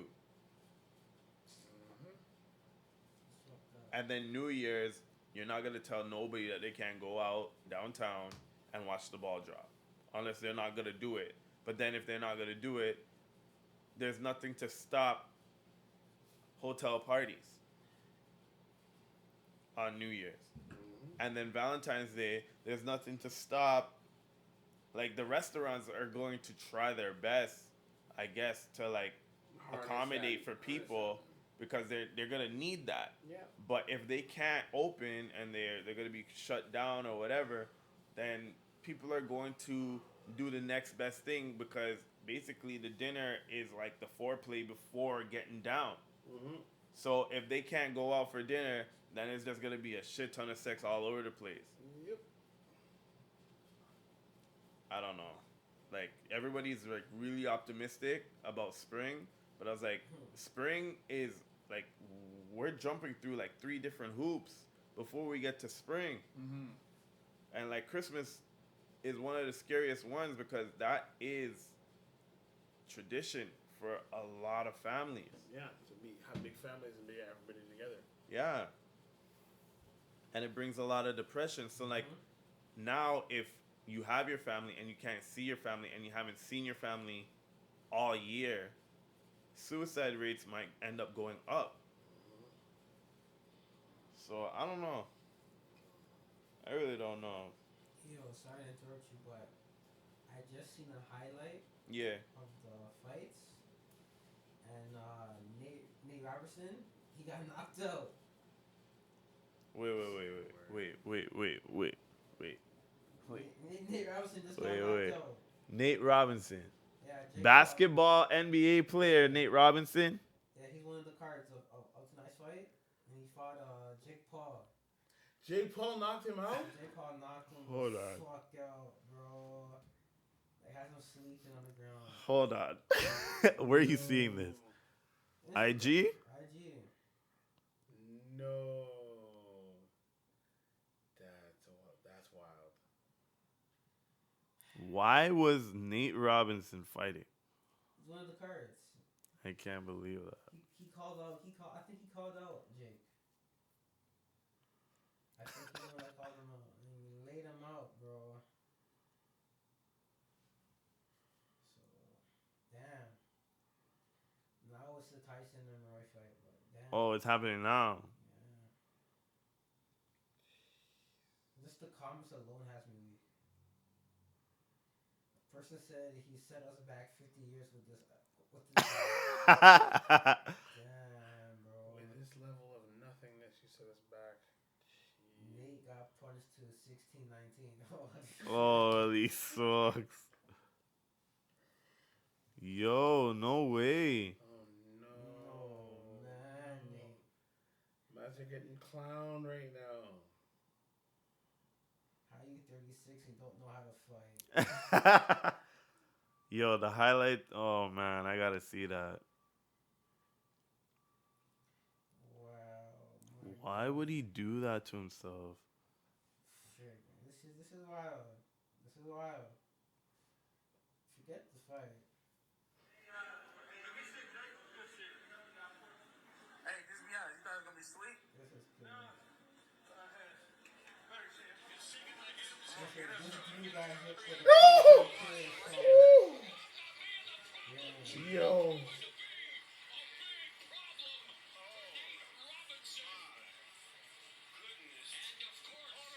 Alright. It's already up, eh? Call the ambulance. They didn't even say call the ambulance. Call the ambulance. Call the ambulance.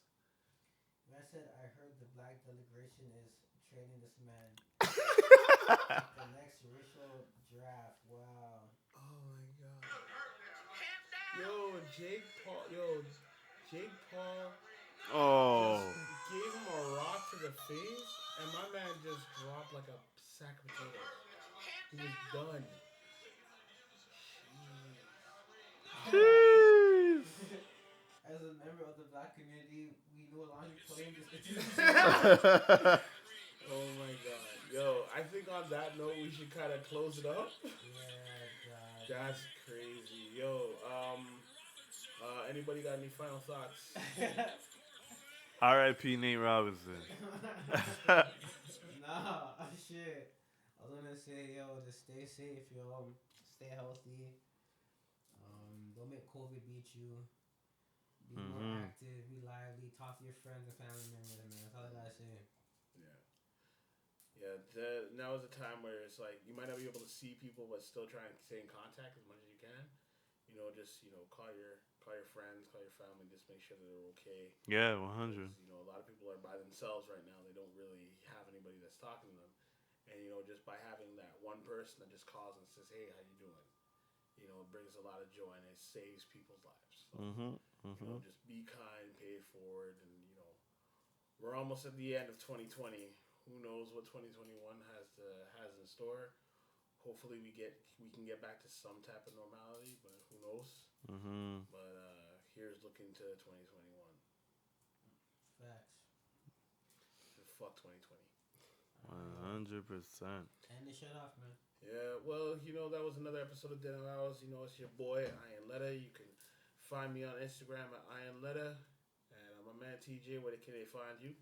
You can find me at the Looking Glass One on Instagram, and Dinner Hours Podcast on YouTube. Yeah, can't forget that. And my man, where can people find you? You can find me Mosax Music. That's 2 X's. 1 X is some African dude. It's not me. And you can find me on Instagram, Facebook, Twitter, YouTube, the whole thing. If you want to make a playlist of my music for Valentine's Day, I got you guys on that. I'm going to be doing some more stuff for that, and you can make that playlist on YouTube if you subscribe to that. All right, now I guess that's the end of the show. Yeah. Stay tuned. We got a next one coming up for you just now. Peace. Later. Easy.